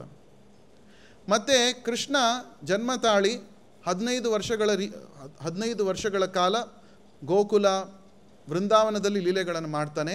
ಮತ್ತು ಮಥುರೆಗೆ ವಾಪಸ್ ಬಂದು ಕಂಸನನ್ನು ಕೊಂದು ದೇವಕಿ ವಸುದೇವರು ಅವರನ್ನು ಕಾರಾಗೃಹದಿಂದ ಮುಕ್ತರನ್ನಾಗಿ ಮಾಡ್ತಾನೆ, ಬಿಡುಗಡೆಯನ್ನು ಕೊಡ್ತಾನೆ. ಅದಾದಮೇಲೆ ಜರಾಸಂಧ ಅಂತ ಒಬ್ಬ ರಾಕ್ಷಸ ಇರ್ತಾನೆ, ಕಂಸನ ಮಾವ. ಆ ಜರಾಸಂಧ ಅವನೇನು ಮಾಡ್ತಾನೆ, 20,800 ರಾಜಕುಮಾರರನ್ನು ಜರಾಸಂಧ ಸೆರೆಯಲ್ಲಿ ಇಟ್ಟಿರ್ತಾನೆ. 20,800. ಏನು ಅವನ ಉದ್ದೇಶ ಆಗಿತ್ತು ಅಂದರೆ, ಈ ಎಲ್ಲ ಇನ್ನೂ ಹೆಚ್ಚು ರಾಜಕುಮಾರರನ್ನು, ಕ್ಷತ್ರಿಯರನ್ನು ಒಟ್ಟುಗೂಡಿಸಿ ಒಮ್ಮೆಲೆ ಅವರನ್ನೆಲ್ಲ ನರಬಲಿ ಕೊಡಬೇಕು. ಆ ನರಬಲಿ ಕೊಟ್ಟು ಅದರಿಂದ ನಾನು ಶಕ್ತಿಯನ್ನು ಪಡಿಬೇಕು ಅನ್ನುವುದು ಅವನ ಉದ್ದೇಶ ಆಗಿತ್ತು. ನೋಡಿ ಯಾವ ರೀತಿ ಇರ್ತಾರೆ ರಾಕ್ಷಸರು ಅಂತ. ಬೇರೆಯವರ ಅಳಿವಲ್ಲಿ ನನ್ನ ಉಳಿವು, ಬೇರೆಯವರು ಸತ್ತಾಗ ನಾನು ಮೆರಿಬಹುದು. ಇದು ರಾಕ್ಷಸರ ಸ್ವಭಾವ. ಭಗವದ್ಗೀತೆಯ 16ನೇ ಅಧ್ಯಾಯ ನೀವು ಓದಿದ್ರೆ ಅಲ್ಲಿ ವಿವರವಾಗಿ ಕೃಷ್ಣ ರಾಕ್ಷಸರ ಪ್ರವೃತ್ತಿಯ ಬಗ್ಗೆ, ಅಸುರ ಪ್ರವೃತ್ತಿಯ ಬಗ್ಗೆ ಹೇಳ್ತಾನೆ. ಸೊ ಆಗ ಕೃಷ್ಣ ಏನು ಮಾಡ್ತಾನೆ, ಕೃಷ್ಣ ಈ ಜರಾಸಂಧನನ್ನು ಭೀಮನ ಮೂಲಕ ಕೊಂದು, ಭೀಮನಿಗೂ ಗೊತ್ತಿರಲ್ಲ ಅವನು ಹೇಗೆ ಸಾಯಿಸಬೇಕು ಅಂತ. ಬಹಳ ದಿವಸ ನಡೆಯುತ್ತೆ ಯುದ್ಧ. ಭೀಮ ಇಬ್ಬರು ಈಕ್ವಲ್ ಆಗೇ ಇರ್ತಾರೆ. ಏನು ಜರಾಸಂಧ ಸಾಯ್ತಾನೆ ಇಲ್ವಲ್ಲ, ಮಲ್ಲ ಯುದ್ಧದ ಮಾಡ್ತಾ ಇರ್ತಾನೆ. ಭೀಮನು ಬಹಳ ಪರಾಕ್ರಮಶಾಲಿ, ಆದರೂ ಕೂಡ ಜರಾಸಂಧನನ್ನು ಕೊಲ್ಲೋದಕ್ಕೆ ಸಾಧ್ಯ ಆಗಿರಲ್ಲ. ಆಗ ಕೃಷ್ಣ ಅವನಿಗೆ ಸನ್ನೆಯ ಮೂಲಕ ಹೇಳ್ತಾನೆ, ಗೊತ್ತಲ್ವ ನಿಮಗೆ, ಒಂದು ಕಡ್ಡಿಯನ್ನು 2 ತುಂಡು ಮಾಡಿ, ಅದು ಯಾಕೆ ಅಂದರೆ ಕೃಷ್ಣನ ಜರಾಸಂಧನ ಜನ್ಮ ರಹಸ್ಯ ಕೃಷ್ಣನಿಗೆ ಮಾತ್ರ ಗೊತ್ತಿದ್ದು. ಅದರಿಂದ ಅದು ಭೀಮಸೇನಿಗೆ ಅರ್ಥ ಆಗುತ್ತೆ ಏನು ಮೆಸೇಜ್ ಕೊಟ್ಟ ಅಂತ. ಆಗ ಇಮಿಡಿಯೇಟಾಗಿ ಏನು ಮಾಡ್ತಾನೆ, ಬಿಡ್ತಾನೆ. ಜರಾಸಂಧ ಸೀಳಿ 2 ಭಾಗಗಳನ್ನಾಗಿ ಮಾಡಿ ಬಿಸಾಡ್ತಾನೆ. ಆಗ ಜರಾಸಂಧ ಸಾಯ್ತಾನೆ. ಇದರಿಂದ ನಮ್ಗೆ ಏನು ಗೊತ್ತಾಗುತ್ತೆ ಅಂದರೆ, ನಮಗೆ ಅನೇಕ ಕಷ್ಟಗಳಿರುತ್ತೆ ನಮ್ಮ ಜೀವನದಲ್ಲಿ. ನನ್ನ ಬುದ್ಧಿಶಕ್ತಿಯ ಮೇಲೆ ನಾನು ನಿರ್ಭರನಾಗಿ ನನ್ನ ಎಲ್ಲ ಕಷ್ಟಗಳಿಂದ ನಾನು ಪಾರಾಗ್ತೀನಿ ಅಂತ ನಾವು ಅಂದ್ಕೊಂಡ್ರೆ ಅದು ತಪ್ಪು. ಕೃಷ್ಣನ ಅನುಗ್ರಹ ಆಗಬೇಕು. ಕೃಷ್ಣ ನಮಗೆ ಸಹಾಯ ಮಾಡಿದಾಗ ಮಾತ್ರ, ಕೃಷ್ಣನ ಅನುಗ್ರಹ ಬಂದಾಗ ಮಾತ್ರ ನಾವು ಕಷ್ಟಗಳಿಂದ ಪಾರಾಗಬಹುದು. ಇದು ಅದರ ಸಂದೇಶ. ಭೀಮನ ಹತ್ತಿರ ಪರಾಕ್ರಮಕ್ಕೆ ಏನು ಕೊರತೆ ಇರಲಿಲ್ಲ, ಆದರೆ ಹೇಗೆ ಅವನನ್ನು ಸಾಯಿಸಬೇಕು ಅನ್ನುವ ಯುಕ್ತಿ ಅವನಿಗೆ ಗೊತ್ತಿರಲಿಲ್ಲ. ಅದು ಕೃಷ್ಣನಿಗೆ ಮಾತ್ರ ಗೊತ್ತಿತ್ತು. ಹೀಗಾಗಿ ನಾವು ಕೃಷ್ಣನ ಮೇಲೆ ಡಿಪೆಂಡ್ ಆಗಿರಬೇಕು, ಸರೆಂಡರ್ ಆಗಬೇಕು, ಶರಣಾಗತರಾಗಬೇಕು ಅನ್ನೋದು ಇದರ ಅರ್ಥ. ಸೊ ಆ ಜರಾಸಂಧ ಸತ್ತ ಮೇಲೆ ಏನು ಮಾಡ್ತಾನೆ ಕೃಷ್ಣ, ಆ 20,800 ರಾಜಕುಮಾರರು ಇರ್ತಾರಲ್ಲ ಸೆರೆಮನೆಯಲ್ಲಿ, ಅವರನ್ನೆಲ್ಲ ಬಿಡಿಸ್ತಾನೆ. ಬಿಡಿಸಿ ಏನು ಹೇಳ್ತಾನೆ, ನೀವೆಲ್ಲ ಇವತ್ತಿಂದ ಸ್ವತಂತ್ರರು. ಕಾಕತಾಳೀಯವಾಗಿ ಈ ಸಾರಿ ಜನ್ಮಾಷ್ಟಮಿ ಮೊದಲನೇ ದಿವಸ ಸ್ವತಂತ್ರ ದಿನಾಚರಣೆ ದಿವಸ ಬಂದಿದೆ ಅಲ್ವಾ. ನಾವು ಪ್ರತಿ ವರ್ಷ ಸ್ವತಂತ್ರ ದಿನಾಚರಣೆಯನ್ನು ಆಚರಿಸ್ತೇವೆ. ಆದರೆ ನಿಜವಾದ ಸ್ವಾತಂತ್ರ್ಯ ಏನು, ಪ್ರಭುಪಾದರು ಹೇಳ್ತಾರೆ, ನಿಜವಾದ ಸ್ವಾತಂತ್ರ್ಯ ಏನು ಅಂದರೆ ಕೃಷ್ಣನಿಗೆ ಶರಣಾಗತನಾಗುವುದೇ ನಿಜವಾದ ಮುಕ್ತಿ, ನಿಜವಾದ ಸ್ವಾತಂತ್ರ್ಯ. ನಾವು ಸುಮ್ಮನೆ ಈಗ ಇಷ್ಟು ವರ್ಷ ನಮ್ಮನ್ನು ಬ್ರಿಟಿಷರು ಆಳ್ತಾ ಇದ್ರು, ಇವರು ಹೋಗ್ಬಿಟ್ರು, ಇವಾಗ ನಾವು ಸ್ವಾತಂತ್ರ್ಯರು ಅನ್ನೋದು ಅದಲ್ಲ. ಅದೊಂದು ರೀತಿಯ ರಾಜಕೀಯವಾದ ಒಂದು ವಿಷಯ. ಆದರೆ ನಾವು ಈ ಮಾಯೆಗೆ ಅಡಿಯಾಳಾಗಿದ್ದೇವಲ್ವಾ, ಮಾಯೆಯ ದಾಸರಾಗಿದ್ದೇವಲ್ಲ ಇವಾಗಲೂ ಕೂಡ. ಆ ಮಾಯೆಯ ದಾಸತ್ವದಿಂದ ಯಾವಾಗ ನಮಗೆ ಸ್ವಾತಂತ್ರ್ಯ ಸಿಗುತ್ತೆ, ಅದು ನಿಜವಾದ ಸ್ವಾತಂತ್ರ್ಯ. ಆ ಸ್ವಾತಂತ್ರ್ಯವನ್ನು ಕೊಡೋದಕ್ಕೋಸ್ಕರನೇ ಭಗವಂತ ಅವತಾರ ಮಾಡಿದ್ದು. ಸೊ ಈ ಸಾರಿ ಸ್ವಾತಂತ್ರ್ಯ ದಿನಾಚರಣೆ ಮತ್ತು ಜನ್ಮಾಷ್ಟಮಿ ಎರಡೂ ಒಂದೇ ಸಾರಿ ಬರ್ತಾ ಇದೆ. ಆಗ ಕೃಷ್ಣನ ಸಂದೇಶ ಏನು ಅಂದರೆ, ನಿಜವಾದ ಸ್ವಾತಂತ್ರ್ಯ ನಿಮಗೆ ಬೇಕಂದರೆ ನನ್ನ ಹತ್ರ ಬನ್ನಿ. ನೀವು ಮಾಮುಪೇತ್ಯತು ಕೌಂತೇಯ ಪುನರ್ಜನ್ಮನ ವಿದ್ಯತೆ. ಕೃಷ್ಣ ಹೇಳ್ತಾನೆ, ನೀವು ನನ್ನ ಬಳಿಗೆ ಬಂದರೆ, ನನ್ನ ಧಾಮಕ್ಕೆ ಸೇರಿಕೊಂಡ್ರೆ ಪುನರ್ಜನ್ಮ ಇಲ್ಲ, ಜನ್ಮ ಮೃತ್ಯು ಜರಾವ್ಯಾಧಿಗಳು ಇಲ್ಲ, ತ್ರಿವಿಧವಾದ ಕ್ಲೇಶಗಳು ಇಲ್ಲ. ಇದರಿಂದ ನಾನು ಮುಕ್ತಿಯನ್ನು ಕೊಡ್ತೇನೆ. ಇದು ಕೃಷ್ಣನ ಸಂದೇಶ ಭಗವದ್ಗೀತೆಯಲ್ಲಿ. ಮತ್ತು ಇನ್ಯಾರನ್ನು ಕೃಷ್ಣ ಮುಕ್ತಗೊಳಿಸ್ದ? ಅನೇಕ ಜನರನ್ನು ಮುಕ್ತಗೊಳಿಸ್ತಾನೆ. ದಾಮೋದರ ಲೀಲೆಯಲ್ಲಿ ಕುಬೇರನ ಮಕ್ಕಳಾದ ನಳಕುವರ ಮತ್ತು ಮಣಿಗ್ರೀವರನ್ನು ಆ ಮರದ ವೃಕ್ಷಗಳಾಗಿರ್ತಾರಲ್ಲ, ಆ ವೃಕ್ಷಗಳ ಜೀವನದಿಂದ ಅವರಿಗೆ ಮುಕ್ತಿಯನ್ನು ಕೊಡ್ತಾನೆ ಕೃಷ್ಣ. ಮತ್ತು ನರಕಾಸುರ 16,000 ಹೆಂಗಸರನ್ನು ಅವನು ಸೆರೆಯಲ್ಲಿಟ್ಟಿರ್ತಾನೆ. ಜರಾಸಂಧ ರಾಜಕುಮಾರರನ್ನು ಸೆರೆಯಲ್ಲಿಟ್ಟಿರ್ತಾನೆ, ನರಕಾಸುರ ಹೆಣ್ಣು ಮಕ್ಕಳನ್ನು ಸೆರೆಯಲ್ಲಿಟ್ಟಿರ್ತಾನೆ. ಆಗ ಕೃಷ್ಣ ಸತ್ಯಭಾಮೆಯ ಜೊತೆ ಬಂದು ಗರುಡ ವಾಹನದಲ್ಲಿ ಬಂದು ಆ ಪ್ರಾಗ್ಜ್ಯೋತಿಷ್ಪುರ, ನರಕಾಸುರನ ಅವನ ನಗರ ಪ್ರಾಗ್ಜ್ಯೋತಿಷ್ಪುರದ ಮೇಲೆ ದಾಳಿಯನ್ನು ಮಾಡಿ ಆ ನರಕಾಸುರನ ವಧೆಯನ್ನು ಮಾಡಿ ಆ 16,000 ಹೆಂಗಸರನ್ನು, ಹೆಣ್ಣು ಮಕ್ಕಳನ್ನು ಬಿಡುಗಡೆ ಮಾಡ್ತಾನೆ. ಆಗ ಆ 16,000 ಹೆಣ್ಣು ಮಕ್ಕಳು ಕೇಳ್ಕೊತಾರೆ ಕೃಷ್ಣನನ್ನು, ನೋಡು ನಮಗೆ ಇನ್ನೂ ಮದುವೆ ಆಗಿಲ್ಲ, ನಮ್ಮ ವೈದಿಕ ಸಮಾಜದ ನಿಯಮಗಳ ಪ್ರಕಾರ ನಮ್ಮನ್ನು ನಮ್ಮ ತಂದೆ ತಾಯಿಗಳು ಮತ್ತೆ ಸ್ವೀಕರಿಸೋದಿಲ್ಲ. ಯಾಕೆಂದರೆ ನಾವೆಲ್ಲ ಪರಪುರುಷನ ಮನೆಯಲ್ಲಿ ಇದ್ವಿ ಇಷ್ಟೊಂದು ದಿನ, ನಮ್ಮನ್ನು ಅವರು ಸ್ವೀಕರಿಸೋದಿಲ್ಲ. ನಮಗೆ ಗಂಡ ಕೂಡ ಇಲ್ಲ, ಯಾಕೆಂದರೆ ನಾವು ಮದುವೆ ಆಗಿಲ್ಲ ಇನ್ನು. ಈಗ ನಮ್ಮ ಪರಿಸ್ಥಿತಿ ಏನಾಗಿದೆ ನೋಡು, ಅಲ್ಲೂ ಇಲ್ಲ ಇಲ್ಲೂ ಇಲ್ಲ, ಎಲ್ಲೂ ಇಲ್ಲ, ನಾವು ಏನು ಮಾಡೋದು? ನಮ್ಮನ್ನು ನೀನು ದಾಸಿಯರನ್ನಾಗಿ ಸ್ವೀಕರಿಸಬೇಕು ಅಂತ ಎಲ್ಲ 16,000 ಹೆಂಗಸರು ಕೃಷ್ಣನನ್ನು ಪ್ರಾರ್ಥನೆ ಮಾಡ್ತಾನೆ. ಆಗ ಕೃಷ್ಣ ಹೇಳ್ತಾನೆ, ದಾಸಿಯರನ್ನಾಗಿ ಯಾಕೆ, ನಾನು ನಿಮ್ಮನ್ನು ಮದುವೆ ಮಾಡಿಕೊಂಡು ನಾನು ನಿಮ್ಮನ್ನು ರಾಣಿಯರನ್ನಾಗಿ ಸ್ವೀಕರಿಸ್ತೇನೆ. ಅಂದರೆ ನೀವು ಕೃಷ್ಣನಿಗೆ ನೀವು ಭಕ್ತಿಯನ್ನು ಮಾಡಿದರೆ, ಶುದ್ಧ ಭಕ್ತಿಯನ್ನು ಮಾಡಿದರೆ, ನಿಮಗೆ ಏನು ಕೃಷ್ಣನಿಂದ ಅಪೇಕ್ಷೆ ಇರುತ್ತೋ ಅದಕ್ಕಿಂತ ಹೆಚ್ಚಾಗಿ ಕೃಷ್ಣ ನಿಮಗೆ ಫಲವನ್ನು ಕೊಡ್ತಾನೆ. ಇದು ಕೃಷ್ಣನ ಕರುಣೆ. ಇದು ನೀವು ಎಕ್ಸ್ಪೆಕ್ಟ್ ಮಾಡಿರೋದಕ್ಕಿಂತ ಹೆಚ್ಚು ಅವರು ದಾಸಿರನ್ನಾಗಿ ಕರ್ಕೊಂಡು ಹೋಗಪ್ಪ ದ್ವಾರಕೆಗೆ, ಸಾಕು, ನಮಗೆ ಒಂದು ಶರಣು ಕೊಡಪ್ಪ ಅಂತ ಅವ್ರು ಕೇಳ್ಕೊತಾರೆ. ಆದರೆ ಕೃಷ್ಣ ಇಲ್ಲ, ನಾನು ನಿಮ್ಮನ್ನು ರಾಣಿಯರನ್ನಾಗಿ ನೋಡ್ಕೊಳ್ತೇನೆ. ಆಗ ಕೃಷ್ಣ ಎಷ್ಟೊಂದು ಜನ ಇರ್ತಾರಲ್ಲ, 16,000 ಹೆಂಗಸರು ಇರ್ತಾರಲ್ವ, 16,000 ರೂಪಗಳಾಗಿ ವಿಸ್ತೃತ ಮಾಡ್ಕೊಳ್ತಾನೆ ಅವನು. 16,000 ಅರಮನೆಗಳನ್ನು ನಿರ್ಮಿಸ್ತಾನೆ ದ್ವಾರಕೆಯಲ್ಲಿ. ಪ್ರತಿಯೊಬ್ಬರ ಜೊತೆ ಅವನು ಏಕಕಾಲದಲ್ಲಿ ಎಲ್ಲರ ಜೊತೆ ಇರ್ತಾನೆ, ಸಂಸಾರವನ್ನು ಮಾಡ್ತಾನೆ. ಇದು ಕೃಷ್ಣನ ಸಾಮರ್ಥ್ಯ. ನಾವು ಇಷ್ಟೊಂದು ಜನ ಜಪ ಮಾಡ್ತಾ ಇದ್ದೀವಿ, ಕೃಷ್ಣ ಕೇಳಿಸ್ಕೊತಾನ? ಮೇ ಬಿ ಕೃಷ್ಣ ಒಬ್ಬರನ್ನ ನೋಡಿ ಕೇಳಿಸ್ಕೋಬೋದು, ಇನ್ನೊಬ್ಬರನ್ನ ಎಲ್ಲರನ್ನೂ ಕೇಳಿಸೋಕ್ಕೆ ಸಾಧ್ಯನಾ ಕೃಷ್ಣ? ಹೌದು, ಸಾಧ್ಯ. ಯಾಕೆಂದರೆ ಕೃಷ್ಣ ನಮ್ಮ ರೀತಿಯಾದ ಒಂದು ಪರಿಮಿತಿಗೆ ಒಳಗಾಗಿರುವ ವ್ಯಕ್ತಿ ಅಲ್ಲ. ಕೃಷ್ಣ ಅನಂತ, ಅವನಿಗೆ ಅಂತ್ಯವೇ ಇಲ್ಲ. ಅವನ ಸಾಮರ್ಥ್ಯಕ್ಕೆ ಅದಕ್ಕೆ ಅಂತ್ಯ ಅನ್ನೋದು ಇಲ್ಲ. ಅನಂತ ಕೃಷ್ಣ.